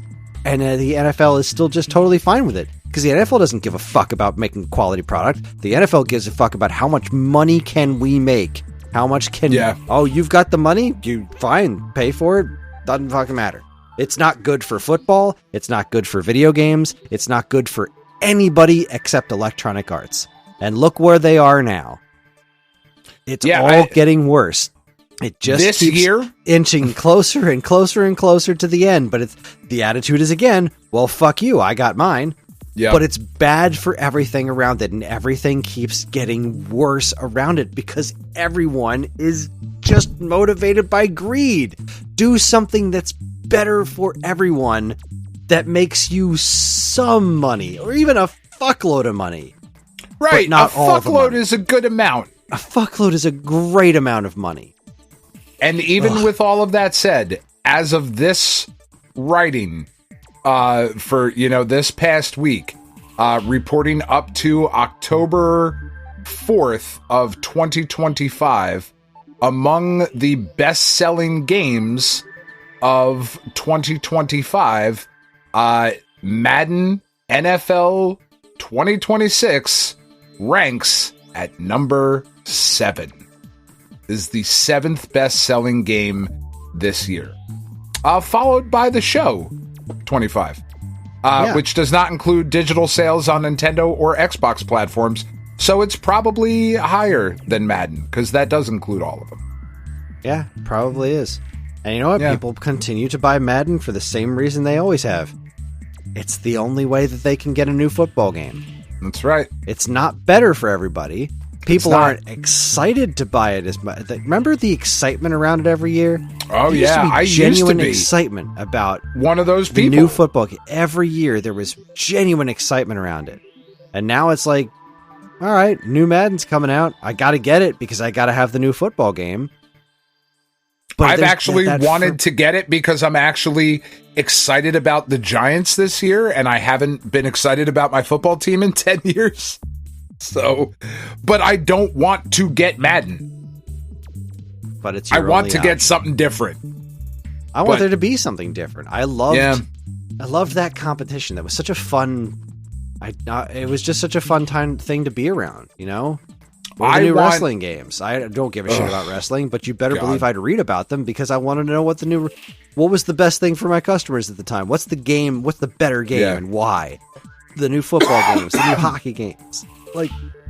Sports games were so interesting every year because somebody was always trying something. Somebody was always like, all right, who's going to dethrone Madden this time? Who's going to knock EA off their pedestal? And when Sega finally did it, EA was just like, well, fuck you. We're not playing anymore. That's right. Took their ball and went home like a bunch of fucking babies. Hate that shit. I want Joe Montana's Sports Talk Football 2026. That's what I want. I want Dan Ryan's Sports Talk Football. Oh, I'd be so good at it. Like, holy fucking shit! Did you see what just happened? Son of a bitch! You're not supposed to hit him that hard. Fuck! Oh yeah. Oh, throw him a flag. We should totally be sports commentators. We would be great at it. Here come the fucking zebras, bunch of cunts. I mean, you can just come to my house on a Sunday. That's what you'll get. It's not great, but it is funny. Time Extension reports, feature, quote, "This is where the game truly begins. The secret weapon behind Nintendo's most iconic box art." This is a really fascinating interview that I haven't fully made it through yet, but they were interviewing, what's the guy's name? Tim Gervin, Gervin, I think is how you pronounce that.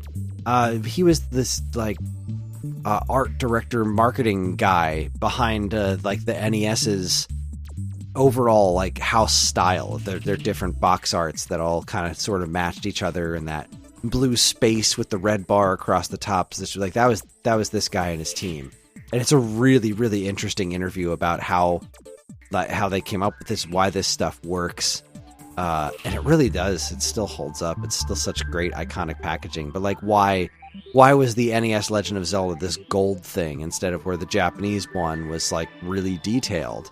And there was a good reason for that. That was a damn good box.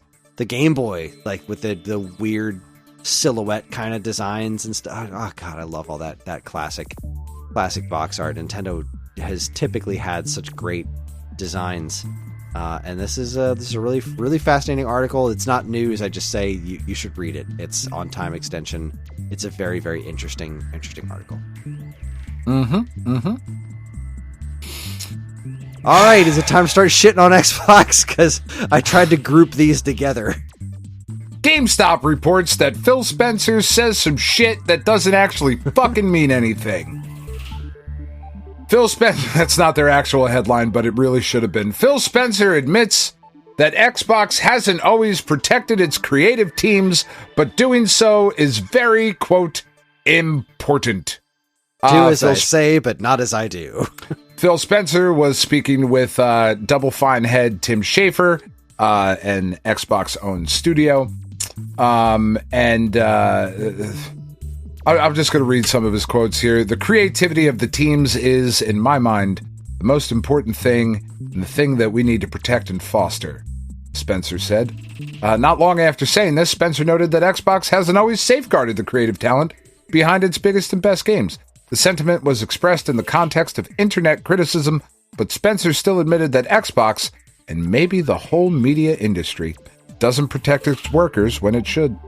I think it's the most brave thing a team can do, whether you're making a movie or a television show, to go and put something out for the internet to evaluate, judge, and comment on, Spencer said. Sometimes I scratch my head on why anybody wants to go do that, because the internet's not always a nice place for the discourse around things that have been created, but nurturing and protecting creative teams that want to go take risks. We don't always succeed at that, but I think it is kind of the root of any media industry, the creative nugget. And then you read the next part of the article where they say, in January 2024, Microsoft laid off 1,900 people. A year later, in May 2025, the company laid off 7,000 people. In July 2025, Xbox had additional layoffs, canceled a bunch of games, closed a bunch of studios, and then announced that they had reached a $4 trillion valuation. So, I think, again, Phil Spencer has fucking gaslighted everybody into thinking he's somehow a good dude because he wears Hexen t-shirts. And he sucks.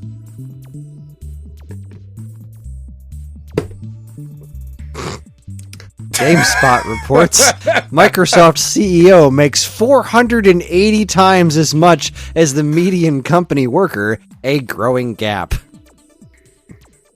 Satya Nadella's total pay for the latest fiscal year has been revealed, and the gap between his pay and what the median worker makes is growing. The executive earned a total of $96.5 million for the year. That's up 22% from the previous year and represents his highest ever annual pay. It's a massive multiple over what the median Microsoft worker makes, with the median worker taking home around $200,000. Do you know what I would give to make $200,000 a year? I know. $200K a year? That's a pretty sweet salary. Yeah. But when you then I would argue that you don't really need a whole lot more than $200,000 a year. But $96.5 million in a year? Yeah. What did you do to earn that?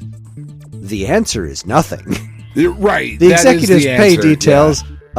The executive's pay details are coming to light as the company faces scrutiny over its recent Xbox decisions, including layoffs, game cancellations, studio closures, price hikes, and increasing profit margin mandates. The company as a whole has faced ongoing criticism as well due to its slate of mass layoffs, partnership with Israel, and investments in AI, among other things.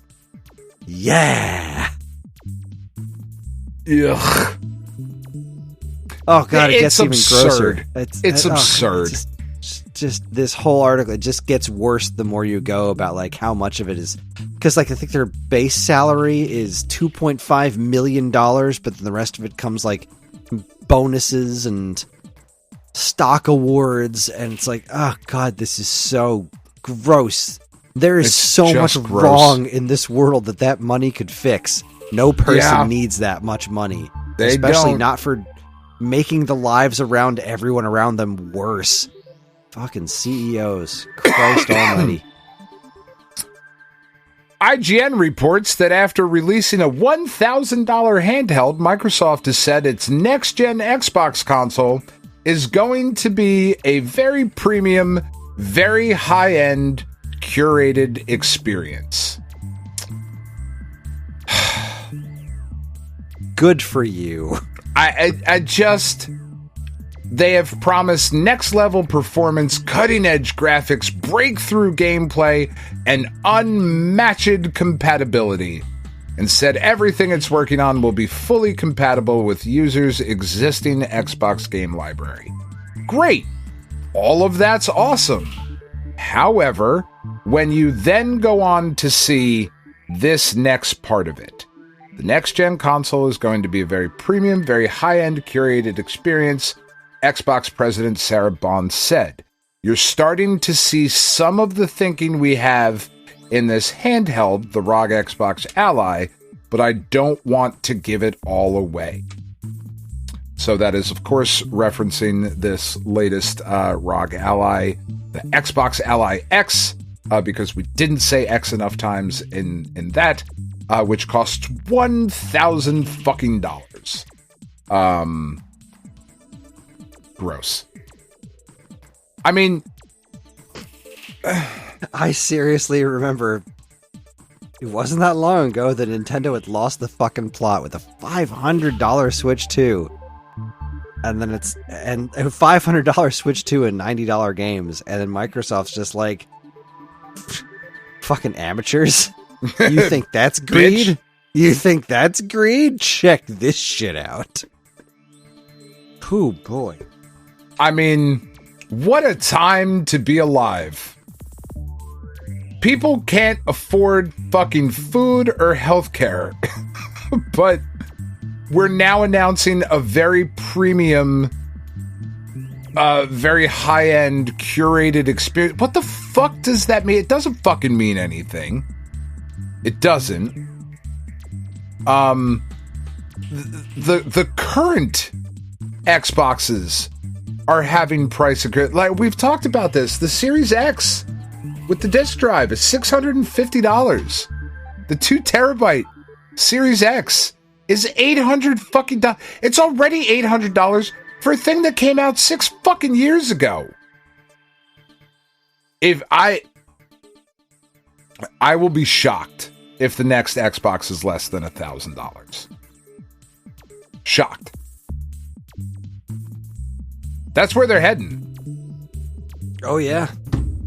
If the ROG Ally X is $1,000, I just can't imagine a world where the next Xbox console is less than $1,000. And the ROG Ally Series X. It's gonna be too. Sorry. Oh, Jesus fucking Christ. The ROG Ally X 361. It's like a circle and a little bit. Because, man, I'll tell you what, at $500 Switch 2's looking pretty fucking good. It sure is. And, like, if a PlayStation 6 can come in at, like, $600, $700, that's still way too much fucking money. But if it is significantly cheaper than by whatever... comparison. Like, just, man, what a read the fucking room, guys. Maybe don't announce this shit right now. I don't know. Which Games Radar reports seemingly determined to make Xbox less appealing and affordable in every way. Microsoft reportedly raises the price of dev kits to $2,000 fuck-mothering dollars. Jesus Christ. Man. So not only is it going to be more expensive to get an Xbox, it's going to be more expensive to make games for Xbox. Wow. Just all... Like, we are seeing the results of unfettered greed unfolding before our very eyes. Mm-hmm. Like, let's just price everyone except for the filthy rich out of video games entirely. If you want to play the latest and greatest, Microsoft games, you're going to have to either be independently wealthy or give up probably more than you should for video games. Yeah. Just watching the industry price its customers out of itself, like, it's hard to look at this and not think that we're headed for some sort of crash.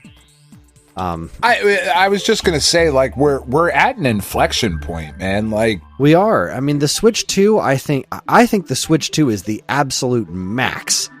Like, I think the Switch 2's pricing is nuts. I think the Switch 2 definitely should have been cheaper. But but it's selling like hotcakes. It's doing incredibly well. Yeah. I think that's got to be the max. That's got to be as high as that can go and still be massively, like, widespread successful. I just don't see. I don't know, man, how it's possible for something more expensive than that to be as widespread successful as these companies want them to be. And I think Sony is where we're really going to see the test of this, because Microsoft has already been dwindling considerably. Yeah. Like their market share is, for the last 2 generations, has been far behind Sony. And we know that Game Pass is not a sustainable thing. That's already been proven. So we're going to be watching that crash and burn over the next handful of years, unless some serious changes happen to it. But I don't know. I don't like where a lot of this is going right now. The video game industry is very difficult to be rooting for. That's why I love when I'm seeing stories about unions happening. Yeah, but for sure, boy, it's hard to root for. It's hard to root for anybody right now. Well, it's hard to root for any of the major studios. Yeah, or not even the indie studios. That's not fair, because then you see shit like Silksong. It's $20, man. It's $20 fucking dollars. They're in a unique position to be able to do that. They are, but not everything needs to be, as we've said so many fucking times, as Astrobot proved, not everything needs to be the biggest fucking craziest thing. Like, God damn it. The new Katamari game's $40. I can't. Yeah. The new Katamari game's $40. I can't afford to drop $40 on a new Katamari game right now, as much as I want to. I desperately want to play the new Katamari game, but I don't have $40 to throw at it right now, which is why I suspect that thousands upon thousands of dollars for video game systems and $90, $80, $90 games can't be the norm going forward, or the industry's not going to be able to sustain itself. Yeah. I just don't see how it can. I do know that Tiff and I have this conversation all the time of like when we're looking to make a purchase or whatever, because she is very down about the current status of the world and whatnot. It's hard not to be. It's very hard not to be. But her kind of thought when we're looking at some of these big purchases, right? Like when I got the Mac Mini a couple weeks ago, I'd saved up money for it and all of that stuff. And I was like, we really could use this for XYZ. And she looked at me and she was like, but what's the point? Right? Like the world is on fucking fire and you're working and you're doing this thing and you've got 2 jobs technically, and you take care of your family. What's the point of doing all of this if you can't then get the thing you want? And I think a lot of people are not only in that situation, but also take it further of like, this is my only escape, this is all I got, so I got to pay it regardless. Yeah. I mean, look, I need a new washer and dryer. I would very much like to fix my refrigerator. I've been monitoring my air conditioning and heating very, very seriously. Yeah. Because of those huge bills that I got over the summer. We're just making changes. We're making cuts everywhere that we can. And, there are games out that I really want to buy and play right now. But I know that I only have X amount of dollars that I could even consider spending on that, especially as the year comes to an end. And I'm not missing Metroid Prime 4. So that's the game I'm going to get for the rest of the year. I'm going to get Prime 4, and that's pretty much it. Yeah. Because I don't know what Karen's employment situation is going to be like in a couple of weeks. Who the hell knows? If the government does not open back up, I mean, that directly, this is not a political commentary. If the government stays shut down, you are fucked. Pretty much, yeah. She finds a new job. Just... But she's not the only one looking for new work right now. Exactly, I don't know if you know this, but looking for new jobs right now isn't exactly the easiest thing in the world. So certainly not jobs that pay a salary commensurate with what you currently get. Indeed. And she does not get paid extraordinarily well. Let me tell you that for free. She is neither of us make a lot of money. I have to leave my $250,000 job and get a $238,000 job. Like, that's not what we're talking about here. That's not what we're talking about here. We're talking about a fraction of that. Yeah. And that's just our primary jobs. We both have side hustles. multiple side hustles, because that's the way we've got it. That's the way it's got to be right now in order to give our kids the life that I think they deserve. Yeah. Anywho's. Well, the last, I'm just going to move this up. The last Xbox story, Chris. Did I take the last one? Did I say the last thing? I don't remember. I'm just reading it. Shut up. Because it was announced today. Polygon announces today that Halo will be heading to the PlayStation 5 with Halo Combat Evolved Remake. It was announced during the Halo World Championship live stream that Halo Studios will be bringing Campaign Evolved, an Unreal Engine 5 remake of the first game's campaign, slated to launch in 2026 on the PlayStation 5, Windows PC, and Xbox Series X. Again, I gotta wonder why the fuck they're avoiding the Switch with Halo, because that just seems like where a lot of people want to be playing these Halo games. Also, why are we just doing the campaign? As signaled by the name, Campaign Evolved will not feature PvP multiplayer, as its focus is on the campaign. It'll support split screen, two-player. It'll support split screen, two-player local co-op, as well as four-player online co-op. Most notably, it'll support full crossplay and cross progression. All of that is fucking great. Gameplay is being changed in ways that are more aligned with the later entries in the series.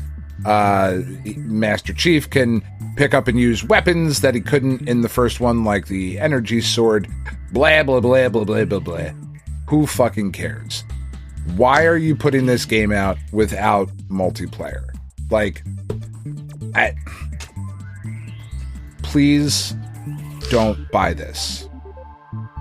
Please don't buy this. As excited as you might be for Halo on the PlayStation, please don't buy this. They should be doing better. Fuck Microsoft. I think is where I come at with that. I am so angry at Microsoft right now. I am so disgusted with Microsoft right now. I just Anyway. Speaking of disgusted, GameSpot reports PUBG publisher invests $70 million to become, quote, AI first company. Yeah. Fuck you. Yep. God damn it. I'm not even reading anymore. Just fuck you. Because following with that, Time Extension reports that you wouldn't see Street Fighter or Tekken putting this garbage out. The Mortal Kombat art book is accused. I mean, accused is fucking... I mean... That's being pretty generous. Yeah. Mortal Kombat is caught in their art book using AI upscaling or shitty artists. I mean, I don't see how any artist could intentionally do this. Like, this has to be AI. Because this stuff is horrid. It's bad. Yeah. It's real fucking bad. I mean, I didn't know this book existed, but like, seriously, I'm gobsmacked by this. This is really upsetting because I didn't know there was a classic Mortal Kombat art book. Right. There's not. Yeah, right. As far as I'm concerned, there is not one. And they have the fucking nerve to charge $45 goddamn dollars for this book. That when I'm telling you, I am looking at a smoothed out picture of Sub-Zero with like a paw up, and this is like the fucking Mortal Kombat 2 Sub-Zero, and his mask is like poking him in his eye. Like, it's just, the fuck are we doing, man? And you sent it out like this. The nose around it looks like it's made of metal. Like it's clearly bad. AI nonsense. The look of the classic Mortal Kombat games is so important. What the fuck is wrong with you? Why are we cutting corners in an art book? Holy shit. Huh. Yeah. It's so disappointing. I'm so, it really so is. sad by this. It really is. And we, look, AI is coming. It's here. It's coming. It's not fucking going away. It's not. Like, we can rail against it all we fucking want, but there are uses for AI. As we were talking earlier, I just got a tech bonus at work. They gave us an allotment, so I bought the AirPod Pro 3s. And the reason I did that is because I work with a lot of people that speak different languages, and the trying to communicate is very, very difficult. So I took the money. The AirPod Pro 3s cost me about $25 after the allotment that I was given. And I bought them specifically for the AI translation feature, so I could better understand the people I work with. That's what AI should be for.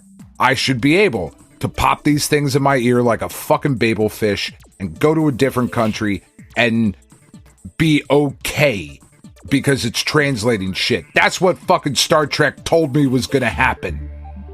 That's what we should be pushing AI towards. Not fucking up how Sub-Zero looks in the art book. Jesus Christ. Fucking retrace it, you dick. What's wrong with you? Just put the PNGs in there. Like, that's fine too. Because that's what they were. It was pixelated. If you don't just have those photographs that were pixelated in the first place anymore, then just put the pixelated ones in there. What are you doing? Oh, they have the nerve to call this flawless victory. It's something. Flawless it ain't, though, I'll tell you that. Is absolutely tragic. Oof. That's heartbreaking. Big woof. Bad beans. All right. Well, end us with the feel-good story of the week. IGN reports Mario will finally make his Thanksgiving Day parade debut with 40th anniversary balloon. Wahoo! Indeed. I'm very excited. I love the Thanksgiving Day parade. We watch it every year in our house. I do too. It's great. Musical numbers, the floats. Great. I love that there's a Super Saiyan Blue Goku balloon that's been there for a couple of years. Pikachu's been there for a while. Sonic's been there for a while. But it's weird that Sonic has been there for a while and Mario hasn't. Oh, it's about goddamn time, and I'm really, really excited about it. I love that parade. I love Thanksgiving. I love fall. I love everything after Halloween. Me too. Not a huge Halloween guy. I'm all about fall in general, and then Thanksgiving and Christmas. Yeah, yep. Thanksgiving is the preamble to Christmas, and then that's where I'm at, and I'm excited. It's gonna be Mario there. That's so wonderful. It's become, to me anyway, more important as time goes on. Of like, because there's a lot of corporate bullshit involved with the parade as well. But for the most part, I can ignore all of it and just watch a bunch of fucking teenagers who I don't know who the fuck they are sing Christmas standards. And I could see some marching bands from high schools all over the country. Bits from Broadway musicals that I'll never be able to afford to see because Broadway musicals are insanely expensive. It's fucking great, you know? And it just reminds me of a simpler time when and I know I sound fucking old when I say shit like that, but when we could all just come together and be like, this is fucking stupid and we're all in on it. Yeah. We're all in it together. And I wonder if Santa Claus... Oh, there's Santa Claus! Holy shit, he actually showed up! Son of a bitch! He's fucking here, that fat fuck! I'm so excited. All right. Well, with that, we're going to close out week old news, and we're going to close out this segment. We're going to take ourselves another break, and when we come back, we're going to do a quick checkpoint. I don't have a whole lot else to say. And I it's don't getting either. late, so you're listening to the Strange Gamer podcast from Geekade.com. Stick around.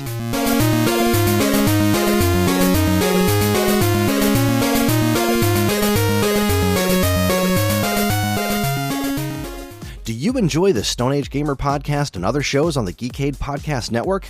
Do you wish you could listen to them sooner than the regular unwashed masses? Do you wish you could contribute in some way? Well, then you should check out the Geekade Patreon. Yes, the Geekade Patreon is a wonderful and very much appreciated way for you to help us pay the bills and keep our shows running week after week. As a Geekade patron, you'll get a monthly podcast topic schedule and early access to nearly every show on the Geekade Podcast Network, as well as access to a patron-exclusive monthly show called DC's Amazing Movie Time from the creators of the Weekend Rental podcast. So head on over to patreon.com/geekade and become a loved and appreciated member of the Geekade Patreon team and get early access to shows like the Stone Age Gamer podcast, this week's episode, Turning Tracks, and a whole lot more. See you there. Hey, I'm Ryan. And I'm Andy. Neither of us are David Crane, but we are the hosts of David Crane's Amazing Movie Time. That's our monthly Geekade Patreon exclusive podcast that covers movies that are cult classics, weird, or just sometimes laughably bad. We ourselves have at least two of those qualities, so I guess it makes sense to hear what we think of those movies in retrospect.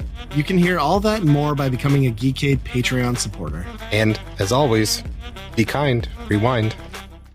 Do you miss the days when you'd get a fresh issue of Nintendo Power in the mail every month? It was stacked with reviews, previews, and all manner of cool new stuff about the world of Nintendo, and it even came with a free poster.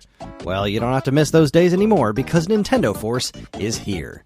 Functioning as a spiritual successor to Nintendo's classic magazine, Nintendo Force is staffed with top-notch writing talent, and me for some reason, to deliver fresh new reviews, previews, and more right to your door every other month. And yes, posters are still included, except ours are double-sided. So if you want the thrill of learning all about the world of Nintendo in physical format, head on over to NintendoForceMagazine.com and learn all about it. Nintendo Force Magazine, the force of Nintendo fans.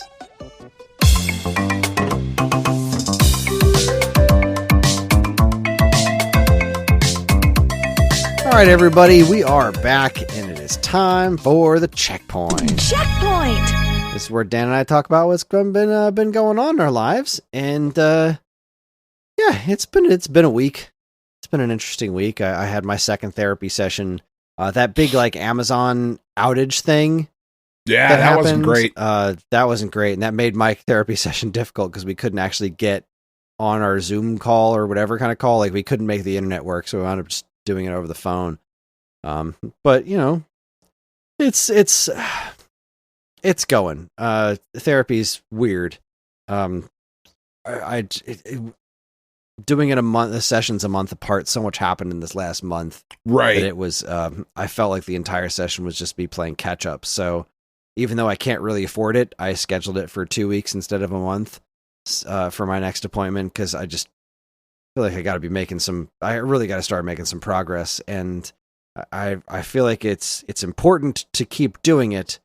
That I think I'm capable of getting something out of it, but I just think I need more of it. So, but yeah, that was the beginning of the week, and then the week just kind of continued on. And my main mission was to get the newest Mario video done. Right, that was the Mario Archaeology 9 was like my mission for this week. I thought this was going to be done weeks and weeks ago, but some other video stuff came up, and this was just a hard one to get excited about.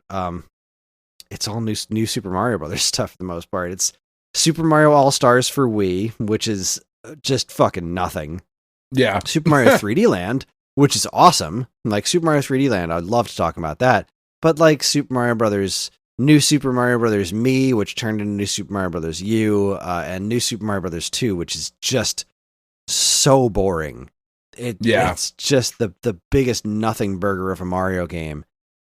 It was really hard to get excited to really get through and make that video happen. And I finally slogged through New Super Mario Brothers 2 and then got to the sadness, which is New Super Mario Brothers U, because that game was actually kind of interesting. But by that point, the damage had been done. The New Super Mario Brothers series had just been this known quantity. Like we had New Super Mario Brothers, which was, hey, look, it's a New Super Mario Brothers game. That's cool. Oh, New Super Mario Brothers Wii is that game again. Okay, but hey, it's on TV and it's multiplayer. That's kind of cool, and it sold like 80 bajillion copies.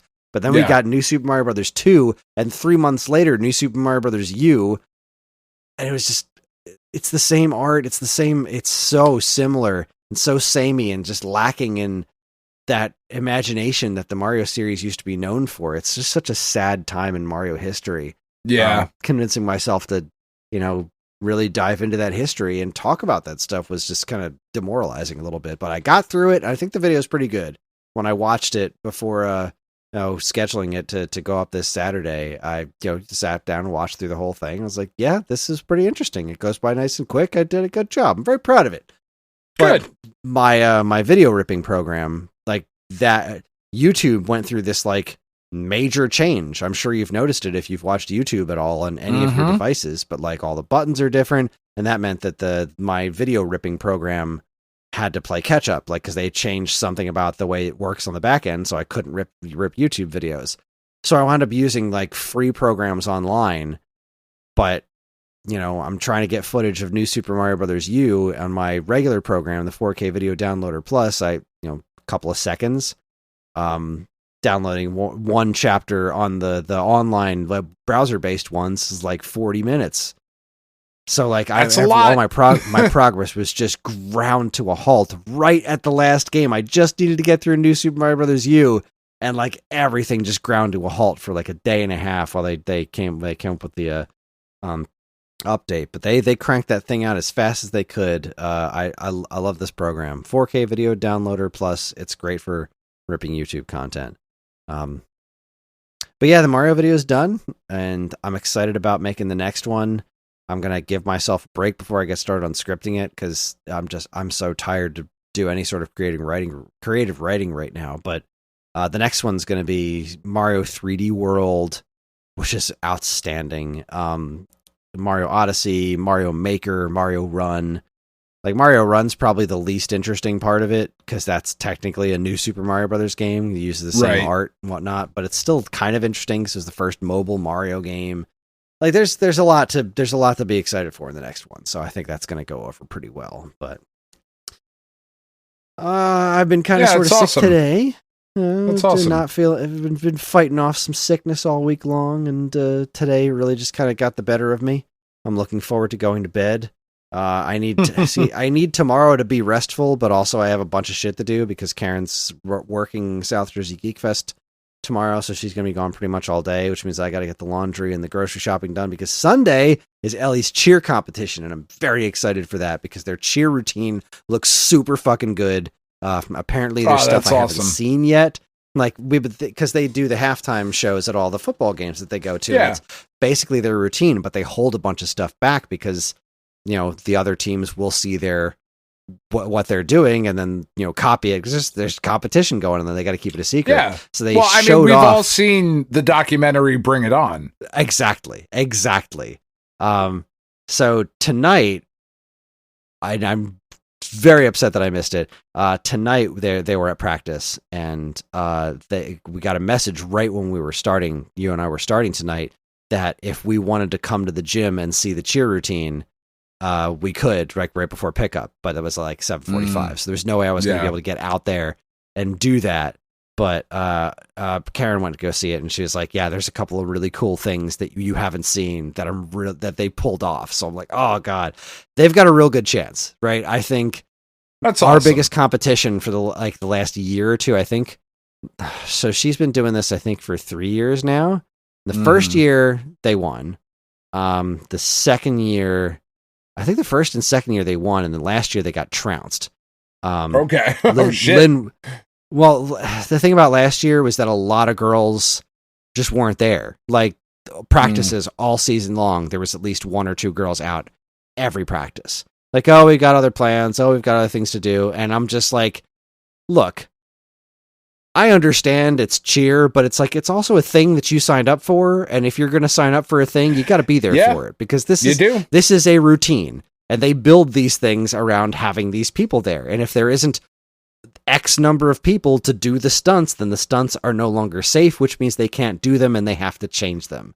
And you signed up to be on a team, so fucking put your big girl panties on and get out there and be on the fucking team. Well, they did that this year. There were so fewer absentees this year. Like, all the girls were almost always there, and they have a pretty good routine, and the competition hasn't been super impressive. Like, I know everybody holds stuff back for actual competition, Sure. But at all these games, we've been watching the other halftime shows, and like our biggest competition, I think, is usually like Linwood or EHT, and I think we got both of them beat. Like, EHT had some more complicated maneuvers in their routine, but they were nowhere near as tight as we were, right? Like, It's just like when you're grading things at the Olympics, right? You get more points for doing more complex things, but you also have to be able to pull those things off. And right. They really dropped the ball on a lot of their simple stuff. Like, they were not nearly as in sync as we were. Boy, I'm really talking about cheerleading a lot, aren't I? Whatever, it's okay. It's important, man. It's your kid. I'm so excited about it because these cheer competitions are so fun. We all get into the stands and we all like just jump and scream. I had when I dropped off Ellie before practice tonight. I was waiting in the hall because they had to like sign these waivers for the competition, and I stayed behind so that I could just sign it there and give it right back. And one of the other parents came up to me and was like, "You're pretty awesome at all you deserve like MVP dad, because at all the games, I'm standing up and cheering with them. Like, I'm making a big fat ass of myself." There's one cheer in particular where like they say, at least they say stomp your feet, and then they do this like auga thing. And every single time I stand up and I yell auga and I do this dumbass dance, and the looks on their faces, like all the girls, at least the ones that I know and half the ones that I don't, they're always like smiling at me. And like, I'm the only one in the audience that's doing it. I'm the only one that's doing it. That's and so I don't give dumb. a shit. It's so dumb. Nobody cares how cool you are. Be there for your kids. Let's have fun. Like, they're literally cheering at us like, "Hey, you, get up out of your chair and clap and stuff." And like me and Karen and my friend Erica, and that's pretty much it. We're all clapping along and doing this shit, and none of the other parents are doing shit. Like, they're just sitting there watching. Like, come on, man. Let's have some fun. So if the you're cheer here, competitions, though, you might as well. It might as well. Like, but it changes at the competitions. So like, for some reason, at the games, it's one thing. The competitions, it's usually way more intense. Like, a lot more of the parents really get into this stuff because they're not doing the silly cheers. They're doing a big ass routine. Yeah.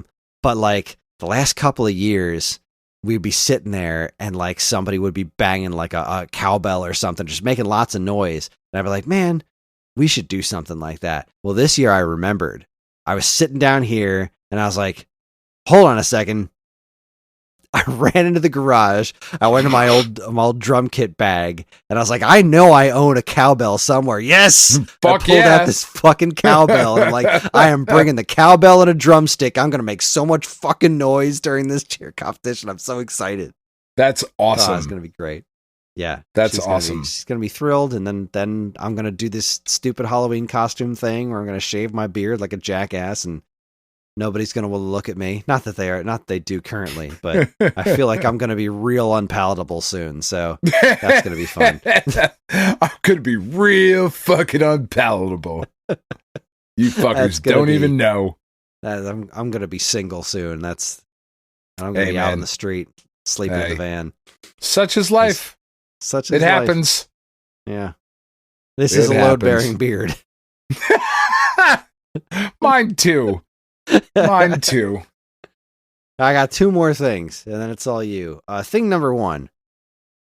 I had moved my desk recently. I think I'm going to move it again. Thank God. We've all been talking about it. We have our own separate private Discord thread about your desk placement. Just about the layout. Oh, yeah. So, yeah. Whenever I have the opportunity to, I'd like to try to work upstairs in the living room because there's a window. I love my basement, but I don't love being in a basement all day. I just don't. Yeah. I love being able to look out a window. But I do have two windows in my basement. And one of the reasons I've never tried moving my desk over to that other corner before where that one window is, because it's also right next to the air conditioner. Right. The AC and the heat. But I feel like while we're recording, I can just turn it off. Like, it's a couple hours at night. I don't think it's going to affect the overall temperature in the house that dramatically if it's off for that little bit of time while recording. and then I'm sitting underneath a window, and like it's where my drum kit is right now. But if I can get my desk to fit in that area, then I can have this window to look out, and I feel like it'll do wonders for my mental state, because I just love looking outside, love being near a window. Yeah, it's so weird, like how important that kind of shit is. It is. Like, you'd think being in this corner just surrounded by video games and unnatural light would be perfect for me. But I've discovered, well, not really discovered, I've been reacquainted with the fact that I really like the outdoors and I really like the sky. Yeah. It's just one of those things that's become very important to me. Whereas always been important to me and I just never really noticed it before. But it's just being down here in a basement underground all day, every day. It takes its toll. And it does, man. Like that fucking cabin fever shit, man. When you can't like see outside, it's weird. You know, trees, I like clouds, I like the sky. And obviously, like, there are things that I need my computer to do. So, like, there's a lot of work I can do on my laptop upstairs. It's less efficient on my laptop, but I can still do it. And then I get to be upstairs, and I'll sit on the couch, and I'll open up all the window shades and the curtains and just look outside, and Hopper will hang up there with me and bark at everything that moves outside. It's great. But I really want to at least try to get my desk over there so I can have access to a window while I'm working. So maybe that'll help with my my mental state. And the only other thing that's really worth talking about is over the last, I'd say, month or two, I have been reacquainting myself with music. I've been, trying to sit behind my drum kit and play like once a week.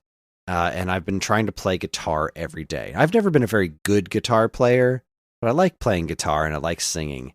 And so I've just been practicing guitar. And then I had this notion of trying to do something a little bit more ambitious. And it's going okay. I'm only on day 2, so I'm trying not to be too harsh on myself. Right. I will never, ever have the talent to play classical guitar. I just won't. Right. But I might be able to pull off faking it. So I have been attempting... I have been attempting to practice to learn a very simple but a very beautiful song, the song Undertale from Undertale, to play a simplified classical guitar version of it.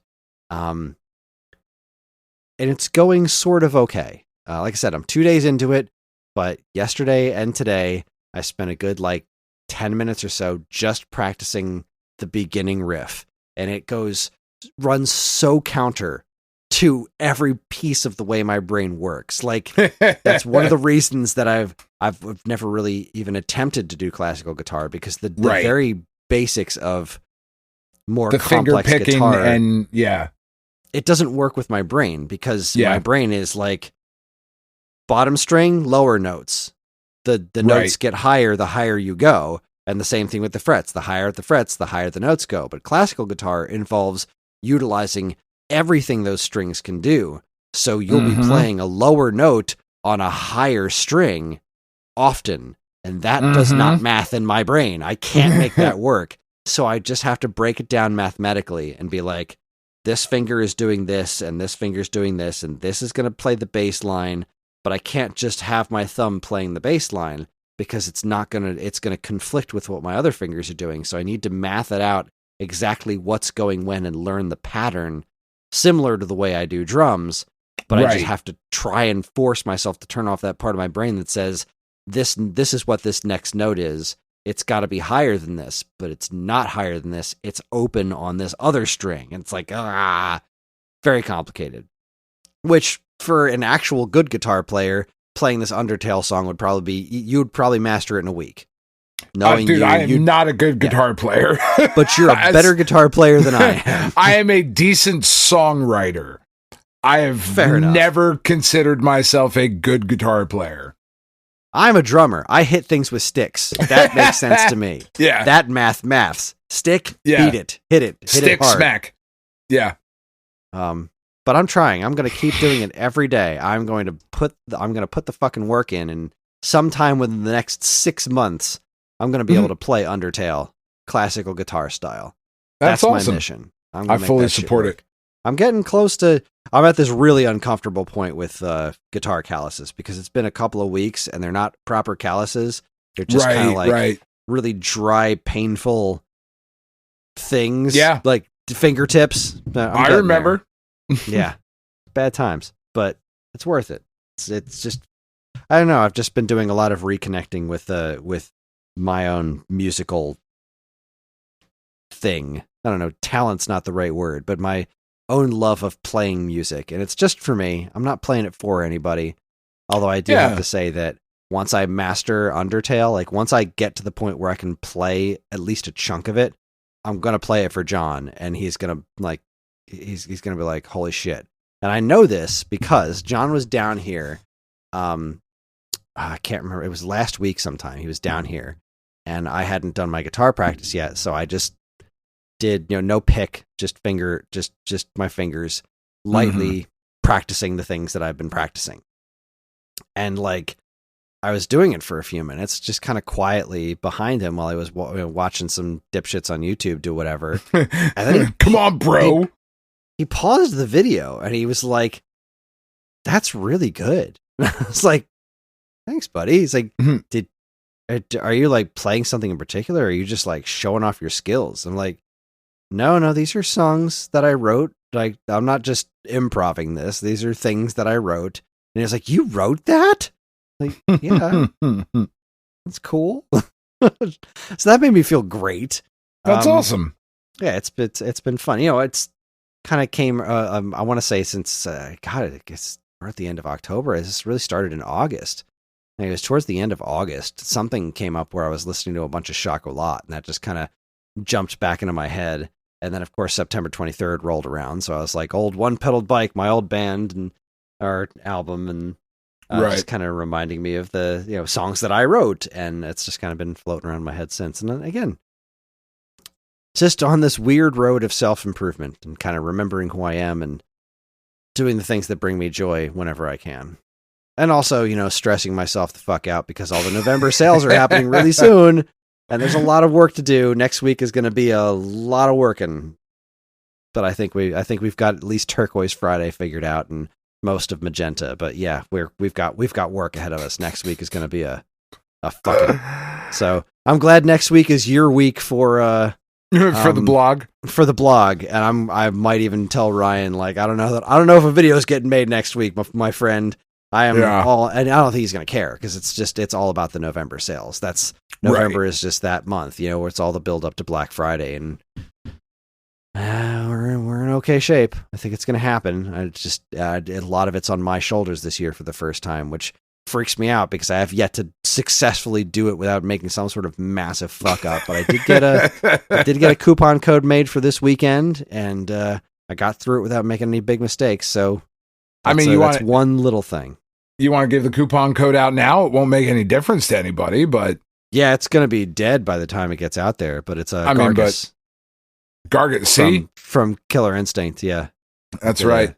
A Gargus code, Gargos. Yeah. So everybody on the super special tier, of the use Patreon, the Gargus code, get $5 off orders of $50. But also, just remember that there's big sales coming up soon. Big November, huge. Every week there's going to be, lots of cool stuff on the way. Some cool bundle deals like systems. I think we're doing we're giving away. I probably shouldn't say that. I probably shouldn't say what we're giving away there. No, I know we've got a yet. Big N64 giveaway right now. That's already live. That went live last week, or more than last week. We're doing a spooky N64. That thing's really cool. We've got over 1,500 entries for that too, which is awesome. It's like some of the most entries we've ever had for a giveaway. So yeah, that's great, man. Yeah, we're getting a lot of eyeballs on our stuff. Yeah, crushing it. Getting a lot of eyeballs on our balls. Yeah. So what's new with you, huh? Oh, fucking not much, man. I haven't really played a ton of shit this week. Just to be just perfectly honest, I just haven't been in the mood. Like I said earlier in the show, I've just been so fucking angry this week, and just kind of in my own head, you know. However, I was gifted, one of our listeners, Anthony, very generously gifted me a game that I have not started yet. And the reason I haven't started yet is because I was waiting for payday, which is today as we are recording, to get my new monitor, because as we discussed, boy does the Mac Mini make my old 720p monitor look just like a fucking piece of shit. So I ordered the new monitor. It should be here tomorrow. And I am going to officially jump into, and made me so happy because there is a Mac OS version, which is nice. Steam gives you a little toggle that you can click where you can specifically see just the Mac OS games, the native Mac OS clients that are available for the games that you own in your library. But Anthony generously gifted me No Man's Sky. And I was like, fuck, ooh. I do not want to play that on a shitty old monitor. I want my new gorgeous monitor, and I am going to jump into No Man's Sky this weekend. I am genuinely very, very excited about it. That is a game that I've just had my eye on for years, and I know how much better it's gotten, and I legitimately cannot wait to get into it. So I thanked him a bunch privately, but I will also do so publicly. I very, very much appreciate it. It was very awesome, and I will have thoughts on that next week. But yeah, like honestly, for the most part, this week has just been pretty quiet. I've been doing some more drawing on my iPad because last week we finally were able to get out and do a little birthday celebration with the extended family. And one of the things that my aunt got me, I never know whether to say aunt or aunt. I always say aunt, but so many people around me say aunt now that I find myself like slipping into it. Do you say aunt or aunt? Aunt. Aunt? Yeah, I always say aunt too. Anyway, one of the things my aunts got for me for my birthday. I am anti-aunt. Anti-aunt. Very nice. Was a screen protector for the iPad. And it is a paper feel screen protector. Because I've in attempting to make the transition to like digital art, one of the things that I've had a really hard time with, I have like a knockoff Apple Pencil, like it's a Belkin or whatever, and I think I've never used an official Apple Pencil, but I think it does the job just fine. And drawing on the iPad screen, though, it's very slippery. It's just it wasn't going the way that I wanted it to. And I was like, you know what? Let me try. Like, I've seen these screen protectors. They're just little magnetic things. They don't stay on there the whole time. But they have like, it's like a paper feel is how it's described. And I got it over the weekend. We went out on Sunday, and they gave me my gifts, and it was very exciting. And the screen protector was in there, and I got home and threw it on the iPad, and it just made a world of difference. It really does feel like sketching on a piece of paper. It's fucking weird to have that feeling, that like very familiar. I've been drawing on paper, obviously, for 45 fucking years. Well, I probably wasn't drawing when I first came out of the womb, but for as long as I could hold a pencil, I've been doodling and sketching and all of those things. So to now have that very familiar sensation digitally is really fucking weird. But it's been a big improvement. So I've spent a lot more time with that this week, just trying to sort of create in that space. And we finished The Shining, me and Penn, which is just one of my favorite movies of all time. I fucking love The Shining. And she was like, I think it's kind of bullshit that I've never seen The Shining. I was like, well, let's fucking fix that, man. And watching it, unfortunately, on HBO Max was not the best way to do it, because like I'm a fucking size queen about it. I want to watch it in the highest quality possible. Our neighborhood, our friendly neighborhood streaming service does not offer anything higher than 1080p. And I could go on HBO Max and I could watch it in 4K. And I've got this big fucking 4K set. So that's what I'm going to do. But that also means I'm going to be watching it with commercials. And God, I'm getting fucking sick and tired of that. Like, it's really what has pushed me back towards physical media, of a limitation of a streaming service to a lower quality signal, and the fact that even though I pay for these services, there's still fucking commercials in the middle of my shit. It's like, you know what? Fuck you. I'm just gonna go buy the damn things from now on. You know? But it's great. Like, Penn loved The Shining. I was like, fuck, you think this is good? You should read the fucking book, because it's very, very different. They do Kubrick did a bunch of reimagining with The Shining. I still think it's brilliant, but the book is also brilliant. I started reading that again this week too, because it's been, God, probably 20 years since I've read The Shining. Tomorrow we're going to sit down and watch the Treehouse of Horror episode with The Shining in it, because they've seen it, like, they've seen bits and pieces of it before, but they didn't have the context to understand it, and now at least Penn does. So, like, I'm pretty excited about that. I can't get fucking Roddy to watch anything. He's like, nah, fuck it. Like, all right, dude, that's fine, I guess. Don't be a part of your family, you dick.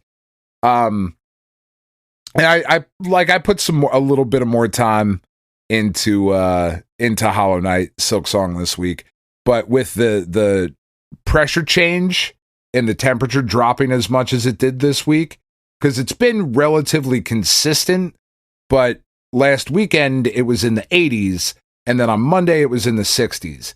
My hands were like, nah, eat a dick, sir. We're gonna fucking cramp up at any time possible.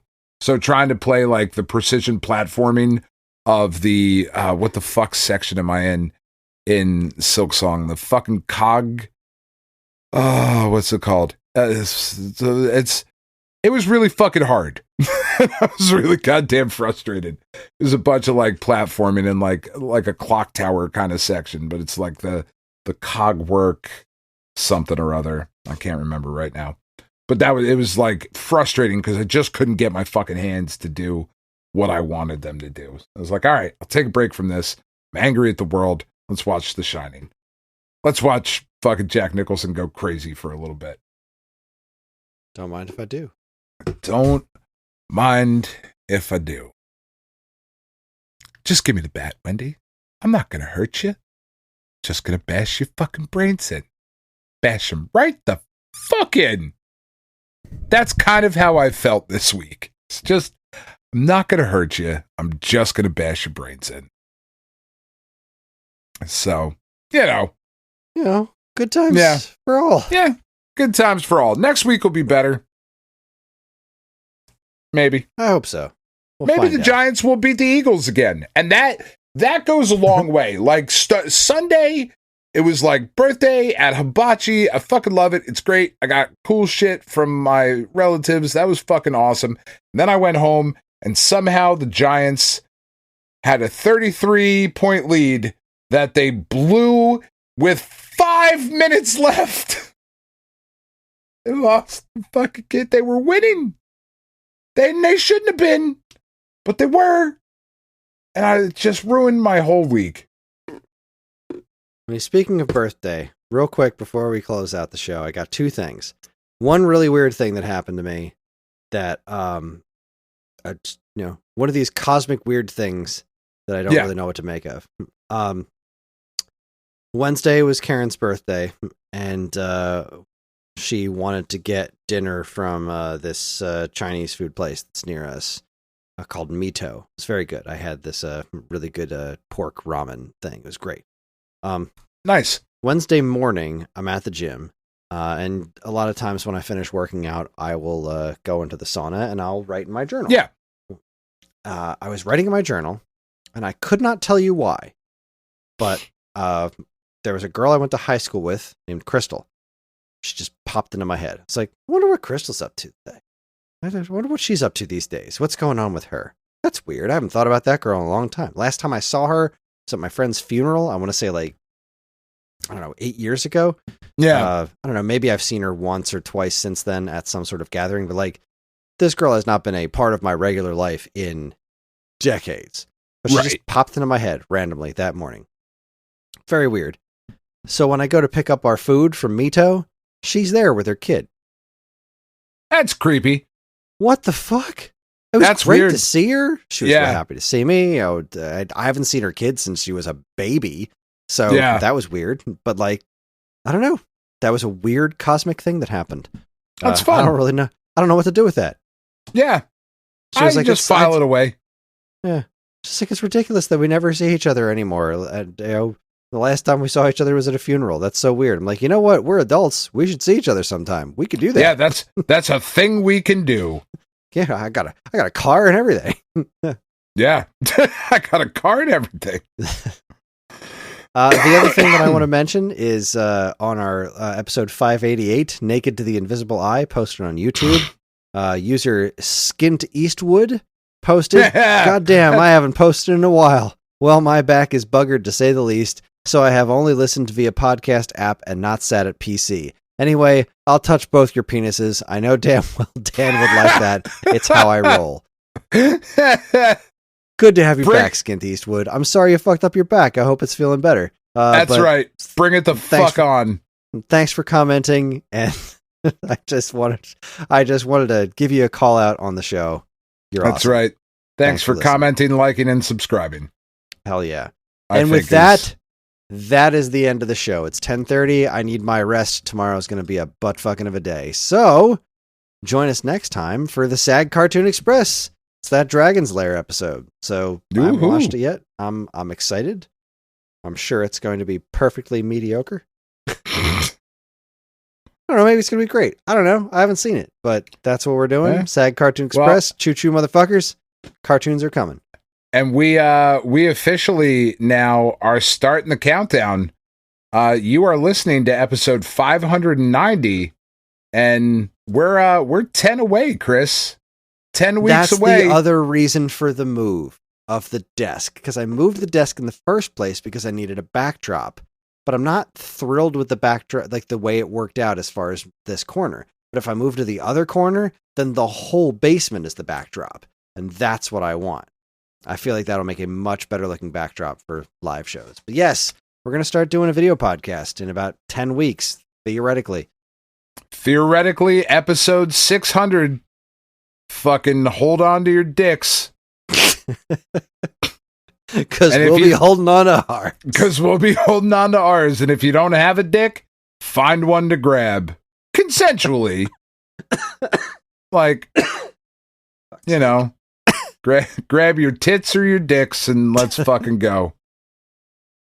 We're on most social media platforms. And if you want to get in touch with us, we aren't very difficult to find. All it takes is a quick look at our show notes. If you want to hold our dicks, we're not very difficult to find. You'll see links to our social media accounts, as well as all manner of other fun stuff, like a link to our namesake, stoneagegamer.com, and more useful links than you can shake a joystick. And you can shake a dick at. That's right. I hope you I think it's pretty obvious, but I want all the listeners to know that Kris is trying really hard not to say dick in all of the things that he's reading right now. We'd like to get early access to this show's episodes. To our dicks. That's what he was thinking. Podcast Network. Check out our Patreon, also linked to in the show notes. It helps keep this show running week after week, and all our patrons and their various appendages are loved and appreciated. With our dicks. Show's theme Squared Roots was written by Banjo Guy Ollie. You can learn all of his wonderful music and more by following the link to his YouTube channel. That's also right. in the show notes. Does Ollie know you can learn all about his wonderful dick and more? Finally, as always, we'd like to we thank might have our a new intrepid show editor, farm Evan, soon. for making this show listenable for all you folks. Not this week again. He's out of town. That's right. I would like to thank all you folks for listening in the first place. That's it. On behalf of Dan and myself, keep playing games.